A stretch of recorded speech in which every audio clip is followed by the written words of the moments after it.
අපි දැන් ගිය සතියේ ඉල්ලුම් වක්‍රය කියන කොටස පටන් අරගෙන ඉල්ලුම් වක්‍රය ඇඳලා ඒකේ බෑවුම අපි හැදුවා. පොඩ්ඩක් අහගන්න චුට්ටක්. මේ බලන්න.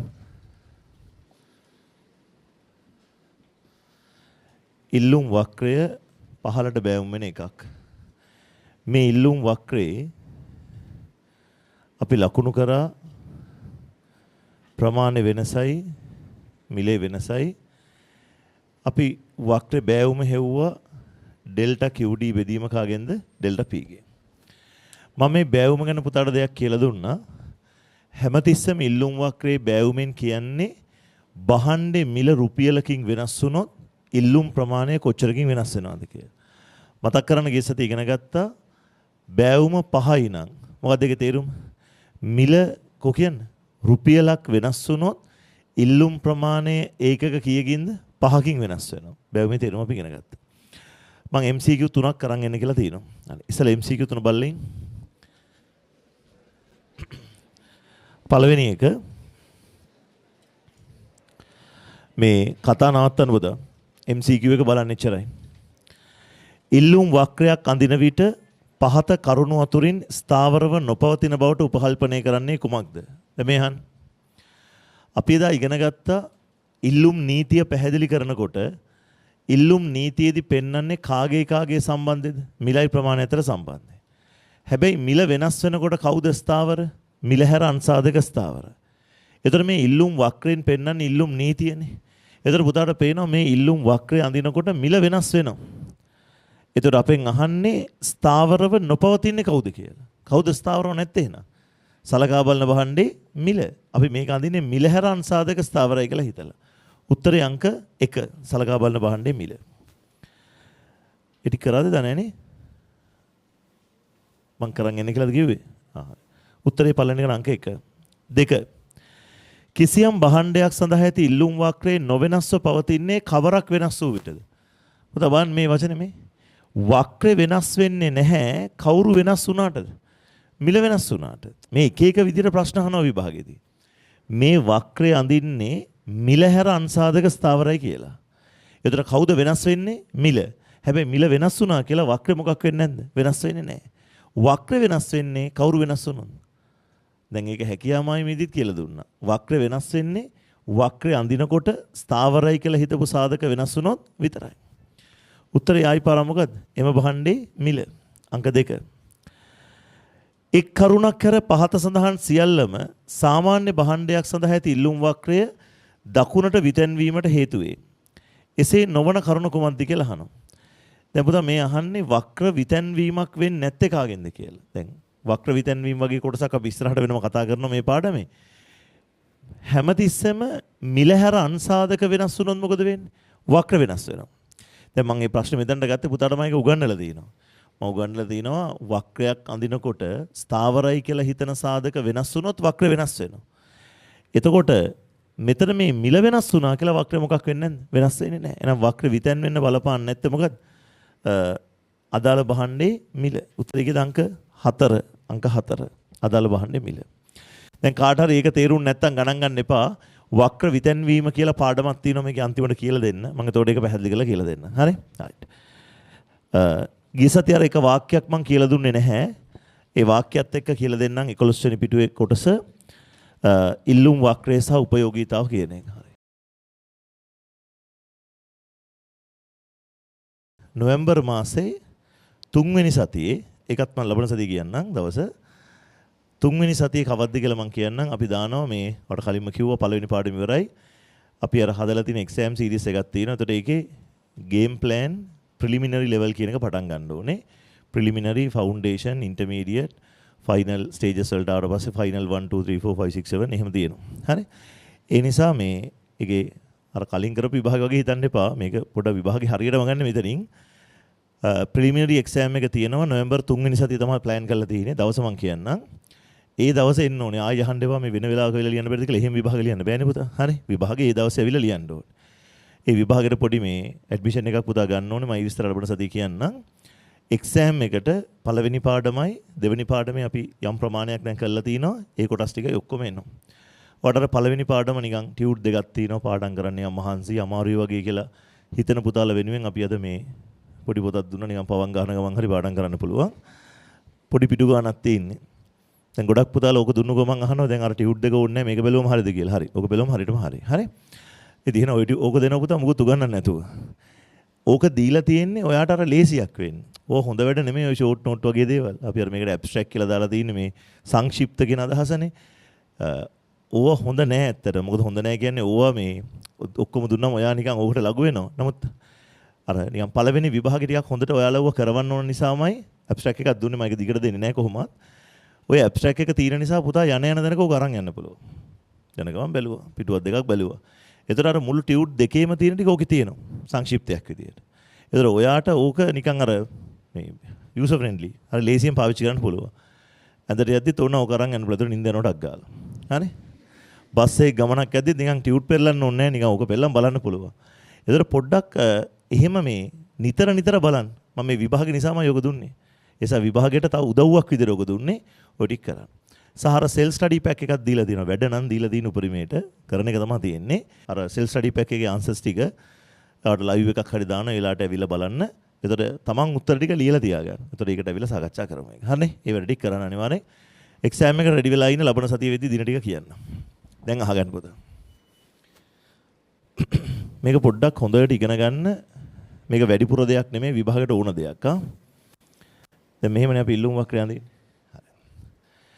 මේ ඉල්ලුම් වක්‍රේ එක් ලක්ෂය මේ ඉල්ලුම් වක්‍රය මත එක් ලක්ෂය මෙහෙම ලක්ෂ තියෙනවානේ එක් ලක්ෂය මගින් පාරිභෝගිකයා ලබන ආන්තික උපයෝගීතාව පේනවා. දැන් ආන්තික උපයෝගීතාව කියන වචනේ පුතා ඉගෙන ගත්තද නැද්ද? ඔව්ද නැද්ද? ඔව් මං ඉගෙනනවා. ආන්තික උපයෝගීතාව කියන්නේ අමතර ඒකකයකින් ලැබෙන තෘප්තිය. ඒතකොට හැමතිස්සෙම ඉල්ලුම් වක්‍රය මත එක් ලක්ෂය මගින් පෙන්වන්නේ අමතර ඒකකයකින් පාරිභෝගිකයා ලබන උපයෝගීතාව. ඒක හැමතිස්සෙම සමානයි. ඒක සමානයි භාණ්ඩේ මිලට. ඒක සමානයි භාණ්ඩේ මිලට. දැන් මෙහෙම හිතන්නකෝද? දැන් මෙතන ඔන්න පළවෙනි ඒකකයේ තියෙනවා. හරිද? පළවෙනි ඒකකයට පාරිභෝගිකයා ගෙවන්න කැමති අපි දුන්න රුපියල් 10ක්. ඒ රුපියල් 10 තමයි පළවෙනි ඒකකෙන් පාරිභෝගිකයා ලබන මොකද්ද? ආන්තික උපයෝගීතාව කියන්නේ. තේරුණාද කියන දේ? ආය හොඳට බලන්න මේ. පළවෙනි ඒකකයට පාරිභෝගිකයා ගෙවන්න කැමති රුපියල් කීයද? 10ක්. අන්නේ ගෙවන්න කැමති මිල අපි එහෙම ලියමු තවදුරට ආන්තික උපයෝගීතාව සමානයි ගෙවීමට කැමති මිල.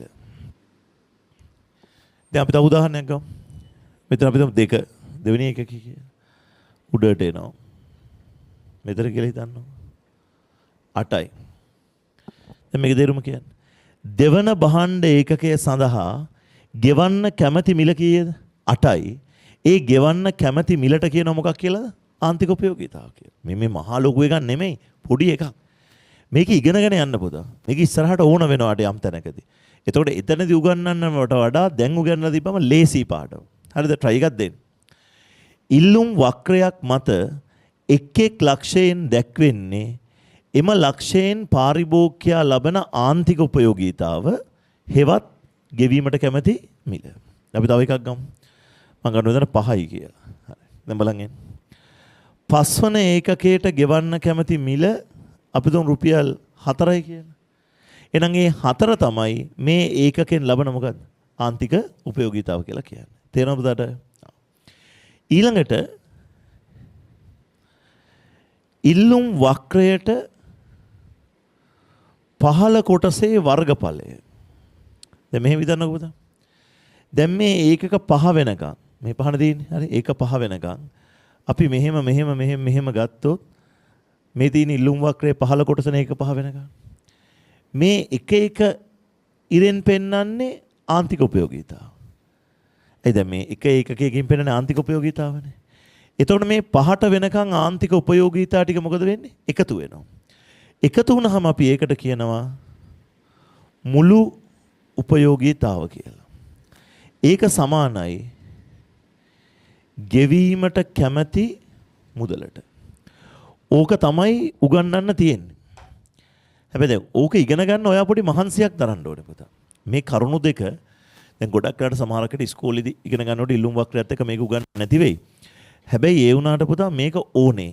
මේක ඕන වෙන්නේ තව ටිකක් පාඩම ඉස්සරහට යද්දී.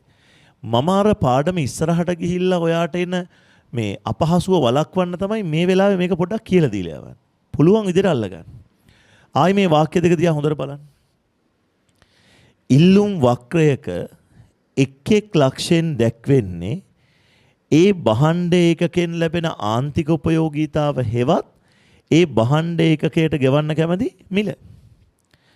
ඉල්ලුම් වක්‍රයට පහළ කොටසේ වර්ගඵලයෙන් දැක්වෙන්නේ පාරිභෝගිකයා ලබන මුළු උපයෝගීතාව හෙවත් ගෙවන්න කැමති සම්පූර්ණ මුදල. අපි තව පොඩ්ඩක් මේක තේරුම් ගන්න තව රූපයකට යන්න. දැන් මම මෙතන රූප සටහනක් අඳිනවා. හරිද? පුතා මට උත්තරයක් කියන්න. මම මේ ඉලක්කම් දාන්න නැතුව ඉංග්‍රීසි අකුරු කීපයක් දාන්නම්. එතකොට මේ පොඩ්ඩක් මේක කියාගන්න ලේසි.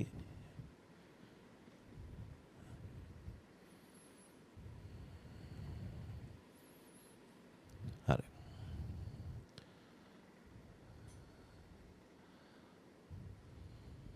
හරි. නිකන් මේක බලලා කියන්න. දැන් මම පුතාට උගන්වපු කරුණු දෙක ආ හිමීට මතක් කරන්න. මොකද කරුණු දෙක? ඉල්ලුම් වක්‍රයක් මත තියෙන ඕනම ලක්ෂයකින් දැක්වෙන්නේ ඒ ලක්ෂයට අදාළ භාණ්ඩ ඒකකෙන් පාරිභෝගිකයාට ලැබෙන මොකද්ද? ආන්තික උපයෝගීතාව. ඒක සමානයි භාණ්ඩයට ගෙවන මිලට. ඉල්ලුම් වක්‍රයට පහළ කොටසින් දැක්වෙන්නේ පාරිභෝගිකයා ලබන මොකද්ද? මුළු උපයෝගීතාව. ඒක සමානයි ඒ භාණ්ඩ වලට ගෙවන්න කැමැති මුදලට. බලන්න මම මේ ලියලා තියෙන වචන ගෙවීමට කැමැති මුදල. ගෙවන මුදල නෙමෙයි හොඳේ. ගෙවන්න කැමැති මුදල. දැන් පුතා නිකන් හිතන්න ඔයා සමහරක් විට භාණ්ඩයක් අපි තුමු කඩේකට ගියා කියලා shopping කරන්න. ඔයා ඇඳුමක් අතට අරන් කියනවා මේක මම 5000ක් දීලා හරි ගන්නවා. ඒ කියන්නේ ඔයා ගෙවන්න කැමැති කීයද? 5000ක්. තේරෙනවද මම කියන දේ? හැබැයි දැන් ඔයා කවුන්ටරේට කැෂියර් එකට ගිහිල්ලා මේක බිල් කරනකොට ඒගොල්ලෝ කියනවා 3500යි කියලා. දැන් ඔයා මොකද කියන්නේ? බෑ 5000ම ගන්න මම ආසයි 5000ක් දෙන්න කියලා දෙන්නේ නැහනේ. ඔයා 3500 තමයි දෙන්නේ. එතකොට ගෙවන ගානයි ගෙවන්න කැමැති ගානයි කියන එකේ මොකක්ද තියෙනවද? වෙනසක් තියෙනවා. තේරෙනවද අර කියන දේ? ගෙවන්න කැමැතියි අපි. හැබැයි ගෙවන ගාන ඊට වඩා වෙනස්. සමහර කඩවලින් කෑම කාලා ඔයා කියනවා අපෝ මේකට රුපියල් 100ක්වත් දෙන්න වටින්නේ නැහැ කියලා. කියනවා ගෙවන්න කැමැති 100යි. ඒගොල්ලෝ බිල අරන් එනවා 750යි. දැන් ඔයාට කියන්න බෑනේ අපෝ මම නම් මේකට දෙන්නේ 100යි මේ 100 තියාගන්න අපි යනවා කියලා. එහෙම යන්න බෑ.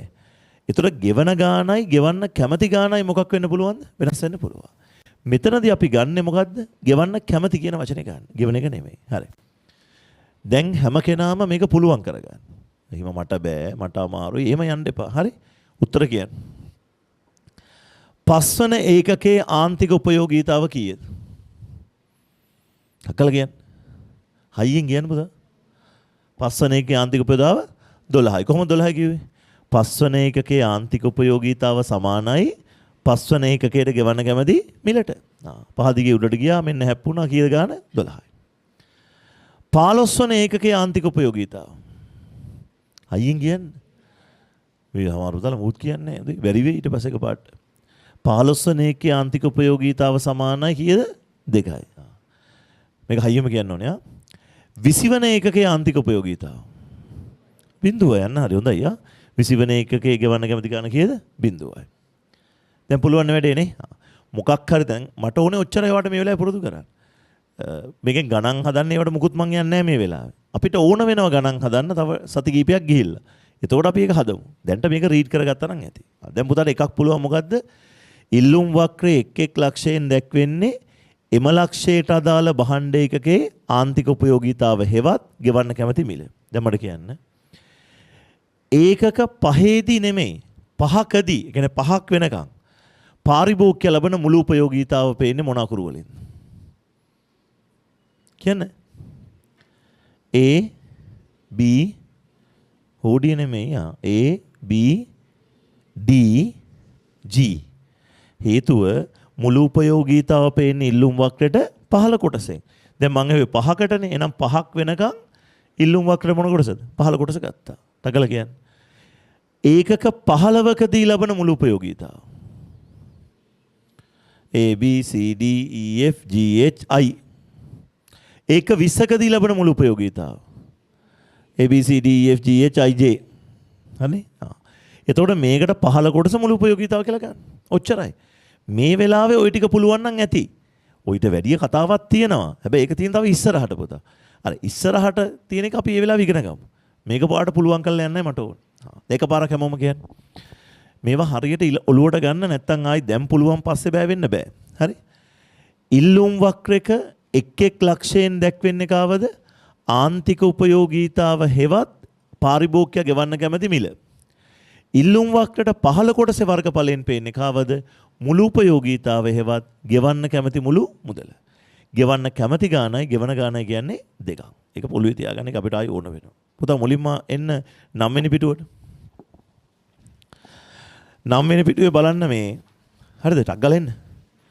9 වෙනි පිටුවේ ඉල්ලුම් වක්‍රය නෝට් එකේ උඩම 9 වෙනි පිටුවේ උඩම පළවෙනි පේලි දෙක නෙමෙයි ඊළඟ පේලිය බෑවුමට කලින් ඡේදේ බලන්න. මොකක්ද බෑවුමට කලින් ඡේදේ තියෙන්නේ? ඉල්ලුම් වක්‍රයේ එක් එක් ලක්ෂයෙන් නිරූපණය වන්නේ ආන්තික උපයෝගීතාව වන බැවින් ඉල්ලුම් වක්‍රයට 15 කොටසේ වර්ගඵලයෙන් මුළු උපයෝගීතාව නිරූපණය වේ. පොඩකින්න දැන් තේරෙනවද මේ කතාව? ඉල්ලුම් වක්‍රයක එක් එක් ලක්ෂයෙන් පෙන්වන්නේ ආන්තික උපයෝගීතාව. ඉල්ලුම් වක්‍රයට 15 කොටසින් පෙන්වන්නේ මුළු උපයෝගීතාව. හරි. දැන් ඒක හරි. දැන් පුතා එන්න ටක් ගාලා 11 වෙනි පිටුවට. පොඩි නෝට් එකක් හදමු අපි. ඉල්ලුම් වක්‍රය සහ උපයෝගීතාව.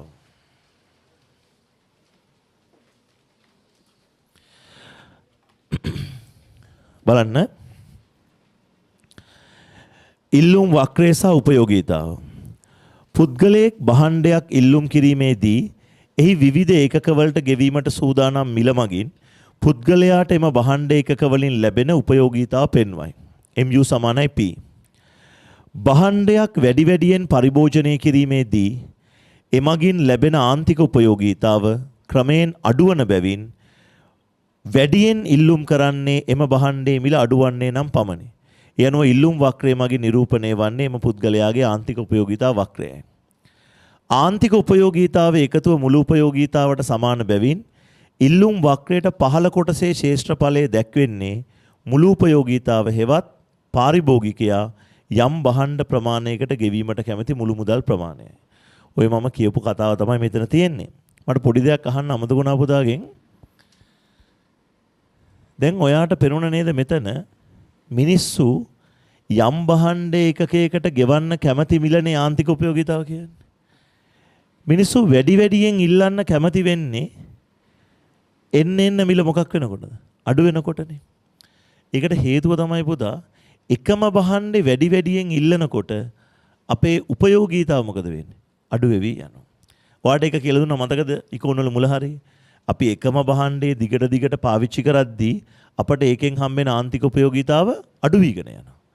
ඒ ආන්තික උපයෝගීතාව තමයි අපි ගෙවන්න කැමති වෙන්නේ.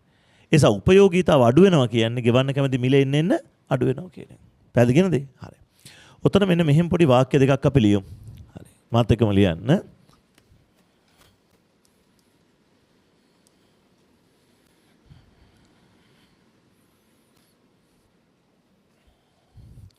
ඔතන ලියන්න පුතා පල්ලෙහෙන්.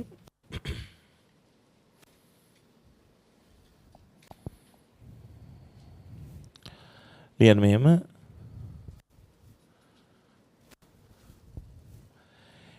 ඉල්ලුම් වක්‍රයේ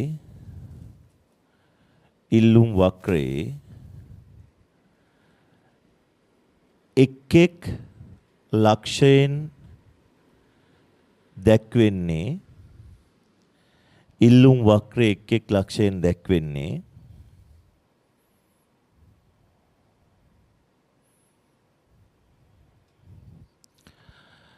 පොඩි ඉදලක් දාලා ලියන්න ආන්තික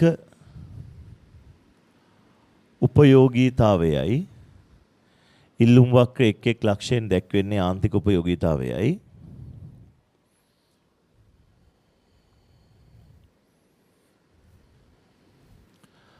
ආන්තික උපයෝගීතාවයයි ඊට යටින් ලියන්න පුතා ආන්තික කොටුවක් දාලම ලියන්න. ආන්තික උපයෝගීතාව සමානයි භාණ්ඩ ඒකකයට ගෙවීමට කැමැති මිල. ඒ වචන හලන්න එපා. භාණ්ඩ ඒකකයට ගෙවීමට කැමැති මිල කියලා ලියන්න.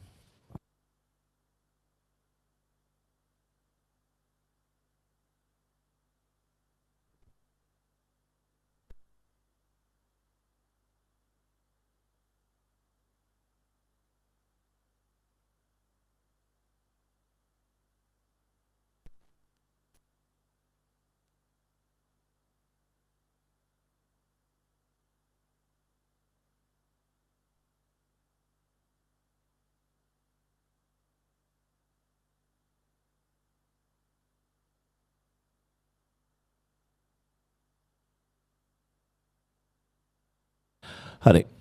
ඊට පස්සේ ලියන්න මම මේක highlight කරලා වෙනම කියන්නේත් ඔයාලට පාඩම් කරගන්නත් ලේසි වෙන්න. ඉල්ලුම් වක්‍ර එක් එක් ලක්ෂයෙන් දැක්වෙන්නේ ආන්තික උපයෝගීතාව. ආන්තික උපයෝගීතාව සමානයි භාණ්ඩ ඒකකයට ගෙවන්න කැමැති මිල. පුතා ඊට රූලක් කරලා ලියන්න. ඉල්ලුම් වක්‍රයට පහළ කොටසේ වර්ගඵලය. ඉල්ලුම් වක්‍රයට පහළ කොටසේ වර්ගඵලය. ඉතලෙත් දාලා ලියන්න. මුළු උපයෝගීතාව ඉල්ලුම් වක්‍රයට පහළ කොටසේ වර්ගඵලය මුළු උපයෝගීතාව.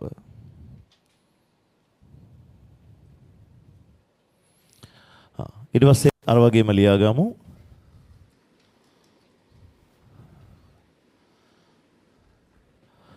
මුළු උපයෝගීතාව සමානයි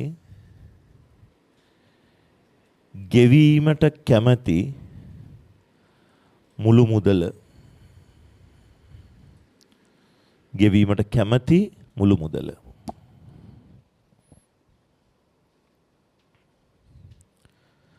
ගෙවීමට කැමැති මුළු මුදල. එක්කොටු කරගන්න.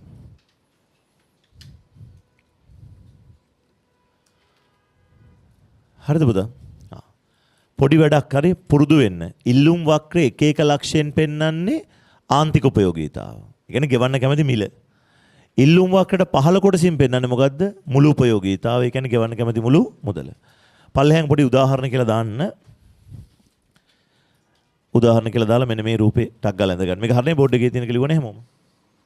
හරි. මේ රූප සටහන දාගන්න.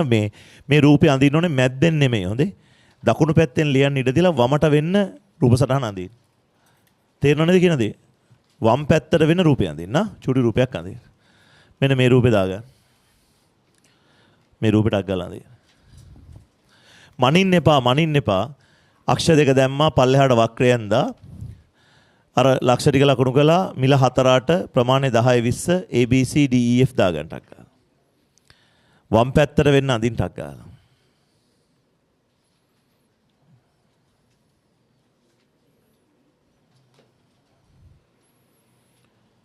හරිද ඉක්මන් කරන්න.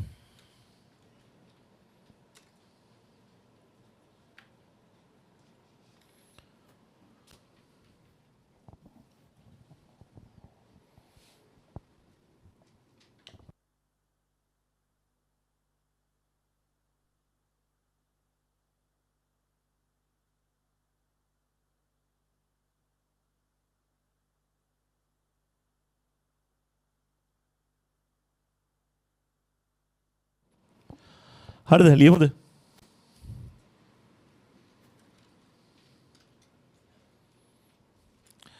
මේ ඉක්මන් ගාලා දින පුතා ටක් ගාලා ඉල්ලුම් වක්‍රය ඇඳා. අර කොටස් ටික වෙන් කළා. ඉංග්‍රීසි අකුරු ටිකයි මිලයි දෙකම දාන්න.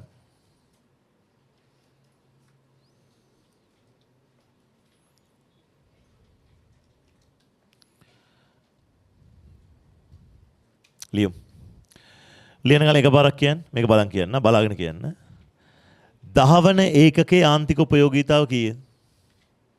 කෝ ටක් ගාලා කියන්න 10 වන ඒකකයේ ආන්තික උපයෝගීතාව කීයද?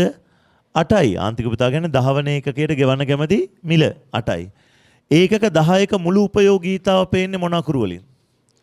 A B D. දැන් පුළුවන් නේ පුතාට ඔච්චරයි. ඔය ටික පුළුවන් කියන්නේ නැති. ලියන්න. දහවන ඒකකයේ ආන්තික උපයෝගීතාව ඉස්සරහින් ලියන්න. දහවන ඒකකයේ ආන්තික උපයෝගීතාව යනු දහවන ඒකකයේ ආන්තික උපයෝගීතාව යනු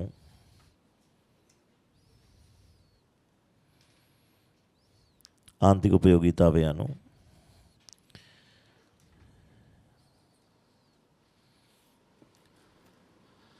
දහවන ඒකකයට ගෙවීමට කැමති මිලවන දහවන ඒකකයට ගෙවීමට කැමති මිලවන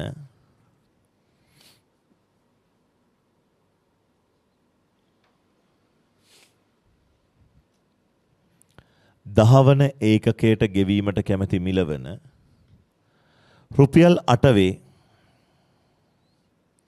රුපියල් 8 වේ හරිනේ ලියන්න ඕනේ කියන්න 20 වන ඒකකයේ ආන්තික උපයෝගීතාව කීයද 4යි හරිද ඊට පස්සේ ලියන්න ඊළඟට රූලක් කරලා එතරම් ලියා ගන්න මේ විදිහටම 20 වෙන එක ලියන්න ඕනේ නැහැ ඒක තේරෙනවනේ එකක් ලියුවම ඇති ඒකක 10ක ඊළඟ ලියන්න ඒකක 10ක මුළු උපයෝගීතාව යනු ඒකක 10ක මුළු උපයෝගීතාව යනු ඒකක 10ක මුළු උපයෝගීතාව යනු ඒකක 10 දක්වා ඒකක 10 දක්වා ඒකක 10 දක්වා ඉල්ලුම් වක්‍රයට පහළ කොටසේ ඉල්ලුම් වක්‍රයට පහළ කොටසේ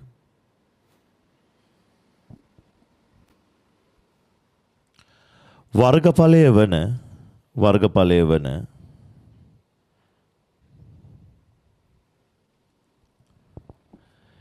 A ධන B ධන D වේ A ධන B ධන D වේ හරිනේ බලනවා හරිය ලියලා දෙනවා කියලා A B D හරි නේද එය එම ඒකක 10ට ගෙවීමට කැමැති මුළු මුදලය එය එම ඒකක 10ට ගෙවීමට කැමැති මුළු මුදලය හරි ඒක 10ට ගෙවීමට කැමති මුළු මුදලය රයිට් මේ අහන්න පුතා දැන් ඕක ඔච්චර වෙනම පිටුවක් කරන් උගන්නලා මේක දැන් ඕන වෙනවනේ ආයි දවසක මේ ටියුට් එකේම ඊළඟ ටියුට් එකේදී ඕන වෙනවා එදාට මම මුළු උපයෝගීතාව හදන්නේ කොහොමද කියලා ඇහුවම බලන් ඉන්න එපා මන් දිහා එදාට අමතක වෙනවා නම් අපි මේ ඉගෙන ගන්න එක වැඩක් නෑ පුතා එසම මේ ඉගෙන ගන්න එක මේ වෙලාවේ මතකයි හෙට මතකයි අනිද්දා විදි චුට්ටක් අඩුයි චුට්ට අඩු වෙනවා එහෙම බෑ මේක ඔයාගේ ඔළුවේ තියාගන්න නම් ඔයා මේක අවබෝධ කරගන්නයි ඕනේ ඉල්ලුම් වක්‍රයක් ඇන්දම ටක් ගාලා කියන්න ඕනේ. ඉල්ලුම් වක්‍රයට පහළ කොටස කවුද හැමතිස්සෙම මුළු උපයෝගීතාව. ඉල්ලුම් වක්‍රයේ එක් එක් ලක්ෂයෙන් දැක්වෙන්නේ කවද? ආන්තික උපයෝගීතාව. ඒක පුරුද්දක් විදියට කියන්න. එතකොටයි ඒක පුළුවන් වෙන්නේ. එහෙම නැතුව නිකන් විභාග ලං වෙලා පාඩම් කරලා විතරක් ඉගෙන ගන්න ලෙවල් එකේ ඉන්න එපා ඒ ලෙවල් පන්ති. එහෙම කරන්න බෑ පුතා මේක. එහෙම කරොත් ඔයා විභාගයට කලින් දවසේ ඔක්කොම ඩියුටි එක පාඩම් කරන්න ඕනේ. ඇයිද? එතකොට මතක තියෙනවද? එහෙම කරන්න බෑ. එසා හොඳට මතක තියාගන්න අර ඉගෙන ගන්න දේ ඔළුවට දාගන්න. මේකෙන් කියන්නේ මේකයි කියලා. මම ඊට වඩා වෙලාවක් එකට ගන්නෑ. අපි එතකොට ඔයාලට මතක ඇති පුතා කිව්වා ඉල්ලුම් නීතිය පෙන්වන විදි තුනක් තියෙනවා. මොකද එකක් ඉල්ලුම් ලේඛනය ගිය සතියේ කරා. ඊළඟට ඉල්ලුම් වක්‍රය ඒකත් ගිය සතියේ කළා. ඉල්ලුම් වක්‍රයක් අඳිද්දී හැමදෙස්සම සිරස් අක්ෂර දාන්නේ කාවද? කෝ කියන්නේ? කාවද දාන්නේ? නෑ මහනේ මිලද ඉල්ලුම් ප්‍රමාණයද? මිල. පල්ලෙහාට දාන්නේ කාවද? ඉල්ලුම් ප්‍රමාණය. දැන් අඳපේකේ දාලාද කියලා බලන්න. ඔය දැන් අඳපේකේ දැම්මද කියලා බලන්න උඩ මිල යට ඉල්ලුම් ප්‍රමාණය. දාලා නැත්නම් ෂේප් එකේ දාන්න. හරිද? දාන්න. අනිවාර්යෙන් උඩ ඉන්නේ මිල යට ඉන්නේ කවුද ඉල්ලුම් ප්‍රමාණය. එන්න ඊළඟ කොටසට පුතා. අද ඉගෙන ගන්න වැදගත් මේක ඉල්ලුම් සමීකරණය. කතා නවත්තලා හොඳට අහගන්න බොඩේ බලන්න.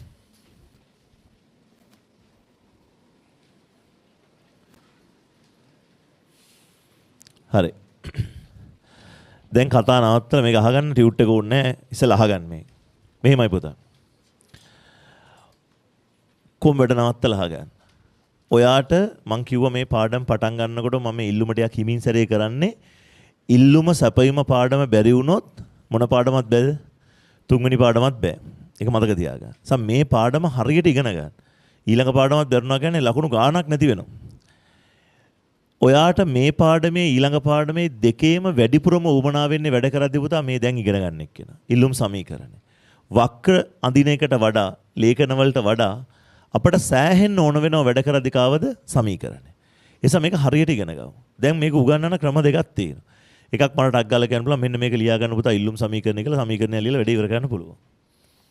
නමුත් ඒක ඔයාට මේක අර ඔලුවට යන ක්‍රමේ නෙමෙයි. මාර හැමදෙසම කියන්නේ ඒකයි පන්ති ඇවිල්ලා ඉගෙන ගන්නව නම් පුතා ඉගෙන ගන්න. නිකන් ඇවිල්ලා ඔහේ මොන හරි ලියන් යන්න එපා. දැන් අද වගේ දවසක ඇවිල්ලා හොඳටම ඉගෙන ගන්න ඕනේ. ඇයි? එහෙන් වැස්ස ගම් වතුර ඒව තියෙද්දි මේ පන්ති යනගෙන මාර උනන්දුවන්න දින ඉගෙන ගන්න නේ. එහෙම තමයි මං හිතන්නේ. එතකොට ඔයා මේ ආපු වෙලාවේ මේක හරියට කරගත්තේ නැත්නම් ඒක අපරාධය. එසා එක අකුරක්වත් මිස් කරගන්න නැතුව හොඳට අහගන්න. දැන් මම ඉල්ලුම් සමීකරණේ පස්සේ උගන්වන්න. මම මුලින්ම පුංචි දෙයක් අහනවා පුතාගෙන්. සමීකරණයක් අපි හදන්නේ කාටද? සමීකරණයක් එන්නේ කාටද? රේඛාවකට. රේඛාවකනේ සමීකරණයක් එන්නේ.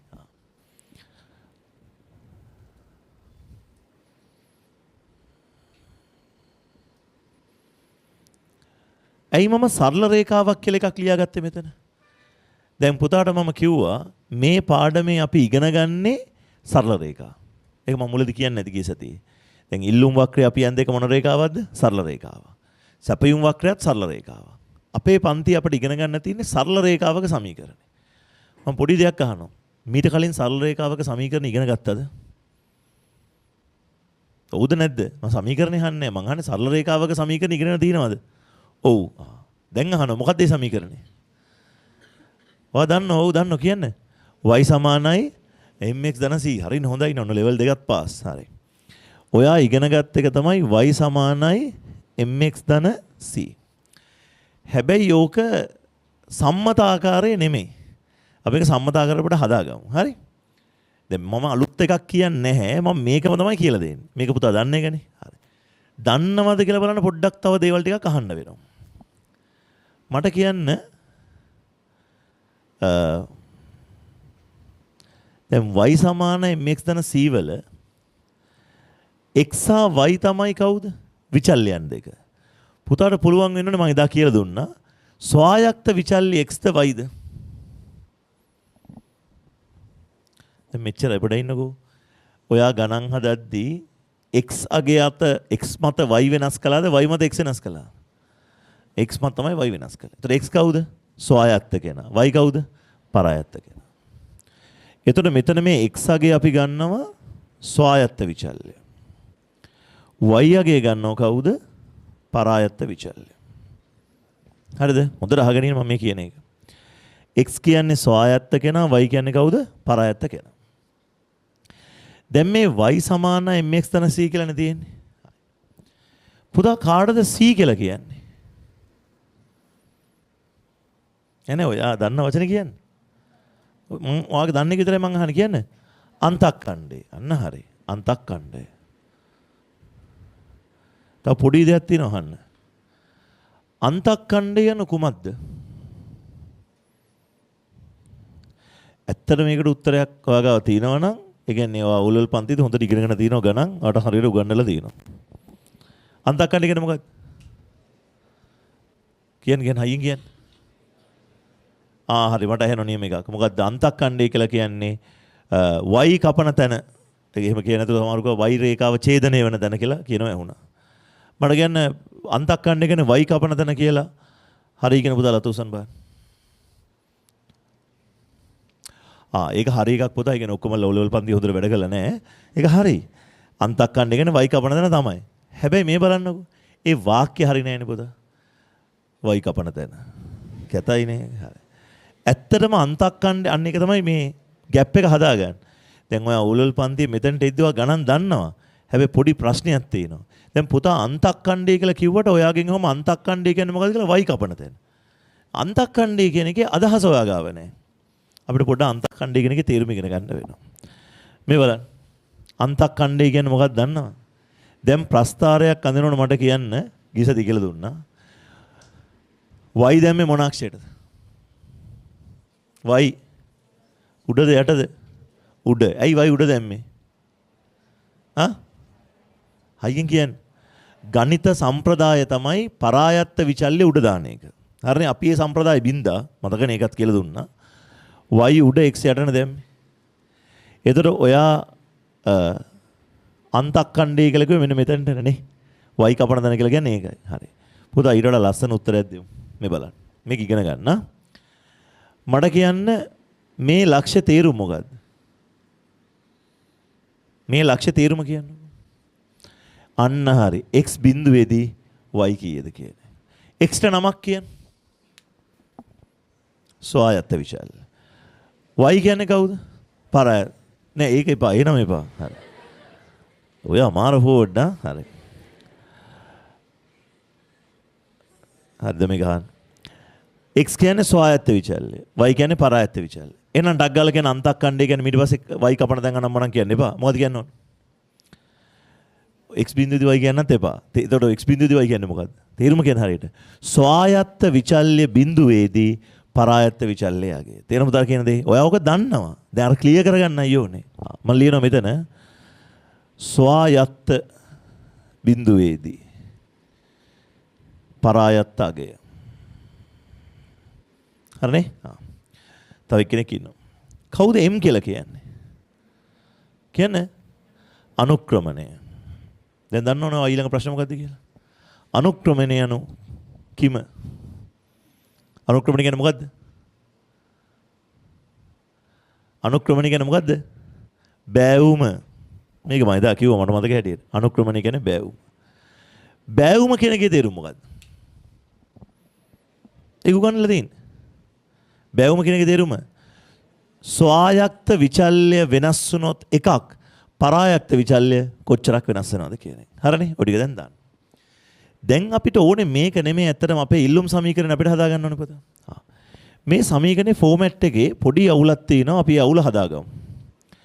මේකේ සම්මත ආකාරය මෙහෙමයි පුතා. y සමානයි මම මේ ලියන එකේ අවුලක් තියෙනවා කියන්නේ. හරි? මෙතනදී mx ධන c නේද? මෙහෙම ලියුවොත් අවුල්ද? තකල කියන්නේ. නෑනේ. c ව මෙහෙට ගත්තා. කොහොමද එයා ධනව ඉන්නේ? mx එහා පැත්තට ගියා. එයාත් ධනව ඉන්නේ. එතකොට c ධන mx කියලා ලිව්වා. මට අහන්නම තුගුණා. මෙතන මේ ධන කියලා දාලා තියෙන්නේ ඇයි පුතා? එකතු කරන්න කියලාද? නෑ. එතන ධන පදයක් එන්න හේතුව ධනාගයක් එන්නේ ඇයි? මේවා කියලා දුන්න හැකියාමායින් වලදී මේ බෑවුම මොන බෑවුමක්ද? උඩට යන්නේ ධන බෑවුමක්. ඒ කියන්නේ ස්වායක්ත පරායක්ත විචල්්‍ය දෙකේ සම්බන්ධය අනුලෝමයි. ඒ නිසා තමයි මෙතන මොකක්ද තියෙන්නේ? ධනාගයක් තියෙන්නේ. හරිද? මෙතනින් පෙන්වන්නේ අනුලෝම සම්බන්ධයක් තියෙනවා කියලා. දැන් අහගන්න. මේ y ඔහොමම තියලා c ධන mx නේ තියෙන්නේ. හරිද? මේ c වෙනුවට පුතා අපි අකුරක් දානවා a කියලා. ඒ කියන්නේ සම්මත සමීකරණ ලියන්නේ සාමාන්‍ය a පාවිච්චි කරලා c නෙමෙයි a දාන්නේ. m වෙනුවට අකුර ගිය සතිය කියලා දුන්නා. මොකද්ද? b. බලන්න කොච්චර ලේසිද කියලා. දැන් මේ c එමුයි කිසිම ගැළපිල්ලක් නැති අකුරු දෙක ගන්න ළඟපාත. මේ y සමානයි මොකද්ද? ab. මතක හිටිනවනේ a b x. දැන් මේක බලාගෙන අපි හදමු ඉල්ලුම් සමීකරණය. පුතා කියන්න y කියන්නේ මොන විචල්්‍යද? පරායත්ත විචල්්‍ය. දැන් අපේ කතාවේ පරායත්ත කෙනා කවුද? අපේ කතාවේ ඉන්නේ කවුද? මිලයි ඉල්ලුම් ප්‍රමාණයයි. කවුද පරායත්ත කෙනා? ඉල්ලුම් ප්‍රමාණය. එහෙනම් y වෙනුවට දානවා කවුද? qd. හරිනේ? x කවුද? කොමේන් x ස්වායත්ත විචල්්‍ය. එහෙනම් x වෙනුවට අපේ ස්වායත්ත විචල්්‍ය කවුද? කියන්න. p සලකා බලන බහන්නේ මිල. p. එතකොට y වෙනුවට qd ගත්තා, x වෙනුවට p ගත්තා. a කියන්නේ කොහොමත් පුතා අන්තක්කණ්ඩය. b කියන්නේ කොහොමත් බෑවුම. අපි ගන්න මේ සම්බන්ධෙදී මිලයි ඉල්ලුම් ප්‍රමාණය අතර තියෙන්නේ අනුලෝම සම්බන්ධයද ප්‍රතිලෝම සම්බන්ධය? ප්‍රතිලෝම සම්බන්ධය. එහෙනම් මැදට මොකක්ද දෙන්න ඕනේ? ඍණ ලකුණ එන්න ඕනේ. ඕක තමයි ඉල්ලුම් සමීකරණය. දැන් මේ බලන්න උදා මම ඔයාට කෙලින්ම උගන්වන්න ගියා නම් ඉල්ලුම් සමීකරණ QD සමාන ඍණ BP කියලා එක අලුත් එකක් වෙනවා. දැන් අඩුම ගානේ පුතාට දෙනවා ඒක අලුත් එකක් නෙමෙයි මේ අපි දන්න එකේම වෙන version එකක් වගේ ලියලා දිනවා. හරි. අපි දන්න එකම තමයි. ඒ ඔයා දන්න එකේ පොඩි පොඩි තැන් ටිකක් මං කිව්වා. ඒකත් එක්කනේ මේක ගත්තේ. මේක හැබැයි පාඩම් තියෙනවනේ වැඩ කරද්දි. එහෙම නැතු වැඩේ කරන්න බෑනේ. ඉල්ලුම් සමීකරණය සමානයි නැත්නම් QD සමානයි මොකක්ද දෙන්න ඕනේ? A ඍණ BP. දැන් අකුරෙන් අකුර පැහැදිලි කරමු. ටගල කියන්න. QD කියන්නේ කවුද? ඉල්ලුම් ප්‍රමාණය. P කියන්නේ කවුද? මිල. ඍණ ලකුණ දාලා තින්නේ ඇයි? මිලයි ඉල්ලුම් ප්‍රමාණය අතර සම්බන්ධේ ප්‍රතිලෝම නිසා. ඒ කියන්නේ කවුද? අන්තකණ්ඩ කියන්න එපා.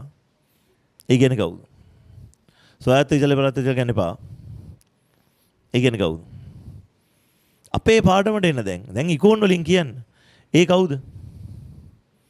උත්තරේ මං හදාගන්න දීලා තියෙන මෙතන ගයිඩ්ලයින්ස්. ඒගේ නම හරියට කියන්න.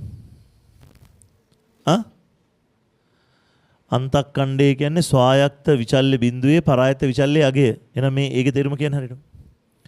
කවුද අපේ කතාවේ ස්වායත්ත විචල්්‍ය? දැන් අපේ කතාවේ ස්වායත්ත කෙනා කවුද? මිල. එහෙනම් මේ කවුද ඒ කියන්නේ? මිල බිඳුවේදී ඉල්ලුම් ප්‍රමාණය.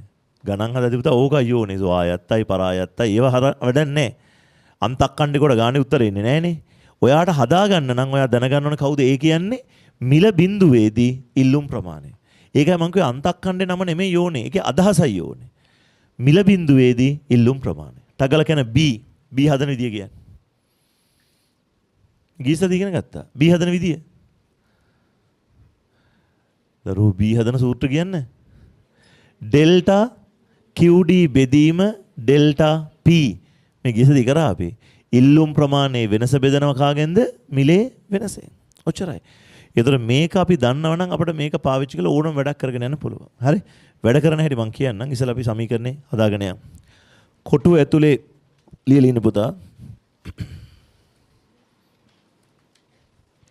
ලියන QD සමානයි A ඍණ BP. මේ පොඩින් උතන ඔය ලියද්දී මේ බෝඩ් එක පොඩ්ඩක් බලන්නකෝ මේ. ඔය කොටුව ඇතුලේ ඔන්න ඔහොම ලියා ගන්න මේ සිම්පල් කැපිටල් නම් මනම් දාන්න එපා. මෙන්න මේවා ලියන්නේ කියන්නේ A කියලා කැපිටල් A දාන්නේ. හරිද? මේ බෝඩ් එකේ තියෙන එක ලියා ගන්න. A කියලා හැමතිස්සෙම ගන්නේ සිම්පල් එක දාන්න. හරි කැපිටල් එකක් ලියන්නේ. මෙතනත් B ලියන්නේ නැහැ කැපිටල් BP. මේක ලියන්න ටකල කොටුව ඇතුලේ.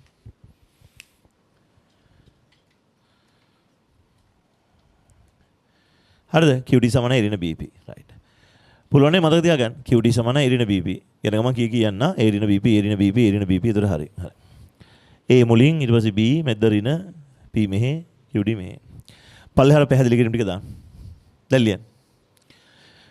QD කියන්නේ ඉල්ලුම් ප්‍රමාණය. ඉල්ලුම් ප්‍රමාණය. ඉල්ලුම් ප්‍රමාණය. ඊළඟට උදා කවුද ඉන්නේ? A. පොඩ්ඩයින්. හරියටම කියලා ලියන්න. කවුද ඒ කියන්නේ? ඔයා මහන්සි වෙන පුතා. ටකල කියන්නේ ඒ කවුද? මිල බිඳුවේදී ඉල්ලුම් ප්‍රමාණය. අන්තක්කණ්ඩය කියලා ලියලා ලියාගන්න මිල බිඳුවේදී නැත්නම් මිල ශුන්‍යයේදී ඉල්ලුම් ප්‍රමාණය. මිල බිඳුවේදී ඉල්ලුම් ප්‍රමාණය.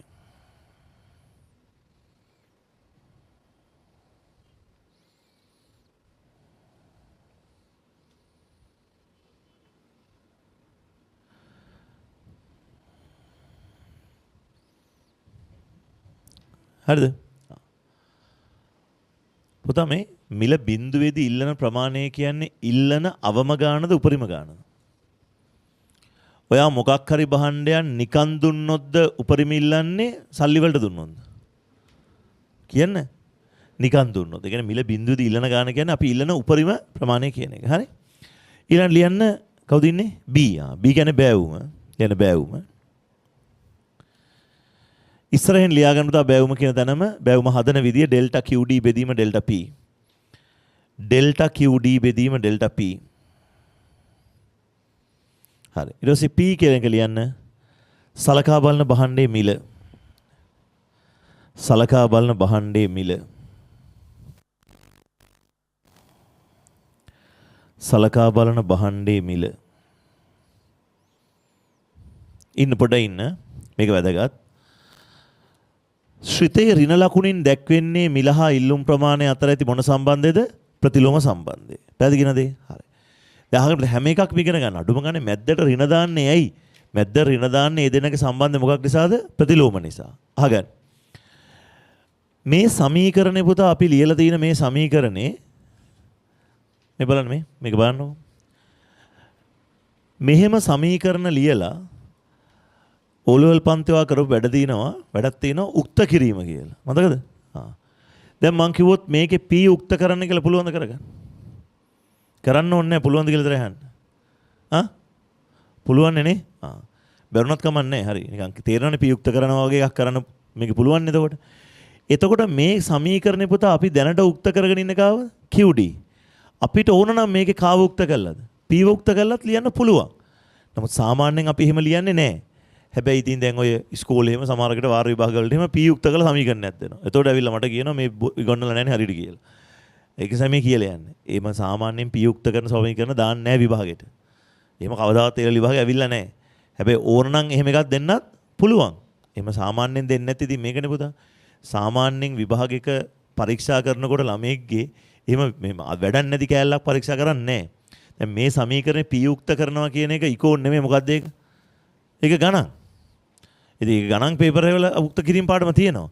අපි දැනගෙන හිටියාම ඇති මේක ඕනනම් මොකක් කරන්න පුළුවන්? P ගෙන් උක්ත කරලා ලියන්න පුළුවන් කියලා. මම මෙතන යටින් දාලා තියෙන වාක්‍යයක් බලන්න. මිල උක්ත කරමින්ද ඉල්ලුම් ශ්‍රිතයේ ගොඩනැගිය හැකි අතර එවිටේ P සමානයි A ඍණ BQ ලෙස දැක්විය හැක. ඔයා ඒක මතක තියාගන්න ඕන දඟලන්නලා පාඩම් කරන්න අවශ්‍ය නැහැ.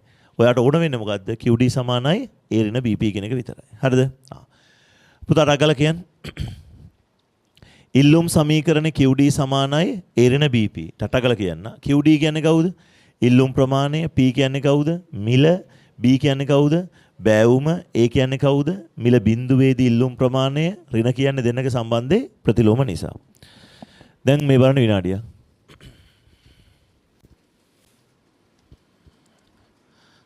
මමකට පොඩි දෙයක් කියලා දෙනවා. දැන් විභාගෙදී පුතාට ඕන වෙනවා ඉල්ලුම් සමීකරණ හදාගන්න. එන ඔයාලට තනියෙන් හදන්න වෙනවා සමීකරණ. ඒතර සමීකරණ හදන විදිහ ඉගෙන ගන්න එපානේ. හරි. මම මේ කෙනෙක් ඉස්සෙල්ලා අහගන්න. සාමාන්‍යයෙන් මම නිකන් එකක් කියලා දෙන්න පුතාට. හිතන්න මෙහෙම PQD පොඩි වගුවක් වන් දෙනවා. අපි તો මේ වගුවේ ඔයාලට කියනවා මිල 50යි. ඉල්ලුම් ප්‍රමාණය අපි හිතමු 500යි කියලා. මෙතන දෙනවා මිල 60යි. අපි તો මෙතන ප්‍රමාණය මිල වැඩි නම් ඉල්ලුම් ප්‍රමාණය මොකද වෙන්න ඕනේ? කියන්න අඩු වෙන්න ඕනේ. අපි તો මෙතන දෙනවා 450යි කියලා. හරිද? දැන් පුතාට කියනවා මේ දත්තේ දීලා මේ ලේඛනයක් නේ. මේ දත්ත වලින් හදන්න කියලා කාවද ඉල්ලුම් සමීකරණය. මොකද ඉල්ලුම් සමීකරණේ? QD සමානයි A ඍණ BP. මම මේ කියන දේවල් අහගන්න හොඳට. ඊට පස්සේ ප්‍රැක්ටිස් කරමු අපි. සමීකරණයක් හදද්දී ඔයාගේ පැත්තෙන් පුතා ඔයා හොයාගන්න ඕනේ A සහ B විතරයි. මොකද P කියන්නේ මිල, QD කියන්නේ කවුද? ඉල්ලුම් ප්‍රමාණය. ඒක හොයන්න ඕනේ නැහැ. ඔයා මෙන්න මේ දෙක තමයි හොයාගන්න ඕනේ. A සහ B. නිකන් මතක ගන්න ඉංග්‍රීසි හොඩියේ පළවෙනි අකුරු දෙක හොයන්න කියලා. AB. ඒ දෙන්නගෙන් මම කියන හොඳට හිතලා ගන්න. මුලින් හොයන්නේ උත්තර මතක තියාගන්න B. දැන් ඔයා අහයි ඇයි A හොයන්න බැරිද කියලා. A හොයන්න බැරි නිසා තමයි මුලින් B හොයන්න කියලා කියන්නේ. දැන් ඔයාට මේක ඉගෙන ගත්තම මේක තේරෙනවා පුතා. මුලින්ම අපි හොයනවා B. B හොයන සූත්‍රය මොකද්ද? ඩෙල්ටා QD බෙදීම ඩෙල්ටා P. දැන් පුතා මම ටක් ගාලා කියන්න මෙතන ඩෙල්ටා QD කීය? 50යි. ඩෙල්ටා කියන්නේ වෙනස 50යි. මෙතන මිලේ වෙනස කීයද? 10යි. එහෙනම් බෑවුම කීයද? 50 බෙදීම 10 කීයද උත්තරේ? 5යි. 50 බෙදීම 10 උත්තරේ කීයද? 5යි. ඔන්න දැන් බෑවුම හෙව්වා. බෑවුම හෙව්වට පස්සේ හොයාගන්න කාවද? A. QD සමානයි A ඍණ BP නම් මම එකපාරට A ලියන්න නැතුව මේවට හදලා පෙන්නන්නේ. A හොයනවා නම් A වනේ උක්ත කරගන්න ඕනනේ. ඉතින් පුතාට පුළුවන් A උක්ත කරගන්න මොකක් කරන්න? QD ඍණ BP මෙහෙට ගේනවා. මොකද වෙන්නේ? ධන BP සමානයි කවුද? A. දැන් අපි දන්න උක්ත කිරීමකදී එයා හැරෙන්න අනිත් ඔක්කොටම අගයන් ආදේශ කරන්න එපා. දැන් මෙතන බෑවුම දන්නව නේද අපි? කීයද බෑවුම? 5යි. බෑවුම 5යි. P දන්නේ නැහැ. QD දන්නෙත් නැහැ. මෙයා දන්නෙත් නැහැ. එහෙම දන්නේ නැති ගොඩක් තියෙන බෑනේ. හරි. දැන් ඇත්තටම අපිට P ට ඉලක්කමක් දාන්න බැරිද? පුළුවන් නේ මේ ඉලක්කම් දෙකක් තියෙනවනේ පුතා. කාවද දාන්නේ 50ද 60ද? කියන්න. මොකක්ද දාන්නේ? 50ද දාන්න ඕනේ 60ද දාන්න ඕනද? ඔය ආස එකක්. ඒ පුතා ඔයාලට ඒක තේරෙන්න වෙන්නේ ඉතින් 50ද 60ද මෙහෙම කිසිම පදනමක් නැහැ නේ එහෙම කියන්නේ. ඕන එකක් දාගන්න පුළුවන් වෙන්න ඕන. දානවා 50. ඉල්ලුම් ප්‍රමාණයට ගන්න ඕනේ 500ද 450ද? ඕන එකක් ගන්න බැරිද? වැඩි දින මෙහෙමයි පුතා. 50 ගත්තොත් 500. 60 ගත්තොත් 450. දැන් සමහර පුතාලා කියනවා මේ දෙකෙන් මම 50ට ආසයි මේ දෙකෙන් 450ට ආසයි. ඔය ආස ඔක්කොම කරන්න බෑ. හරි? ආස එකක් කරන්න. කොහොමද හැම ආස එකම කරන්න යන්න එපා. දැන් ආස එකක් විදිහට ගත්ත කීයද මිල 50යි. එහෙනම් මේක 500. මේකට ආස වුණා නම් මේක ඉබේ හම්බ වෙනවා. හරි? 60 කියලා ගත්තා නම් 450 යන්න ඕනේ. මම දෙකෙන්ම හදලා පෙන්නන්නම්. එකම උත්තරේ එන්නේ. දැන් මෙතන 50 ගත්තේ කීයද මෙතන එන්නේ? 500යි. දැන් බලන්න පුතා සුළු කරලා මෙතන 500යි. මෙතන කීයද? 250යි. එහෙනම් ඒ ගියගේ කීයද එන්නේ? 750ක් එනවා. දැන් පුතාට පුළුවන් සමීකරණ ලියන්න QD සමානයි කීයද? 750 ඍණ කීයද? 5යි P කියලා. ඕක තමයි ඉල්ලුම් සමීකරණය. දැන් ඔයා කියයි ෂුවර්ද අර 60යි 450යි දැම්මත් ඕක එනවද කියලා. ආයි මොකටද සැකෙන් යන්නේ? QD ධන BP සමානයි A නම් මෙතනට 60 දැම්මොත් මෙතන කීයද එන්නේ? 450යි. එන්නද? 450 65ක් කීයද? 300යි. එතකොට ඒත් කීයද එන්නේ? 750 එනවා.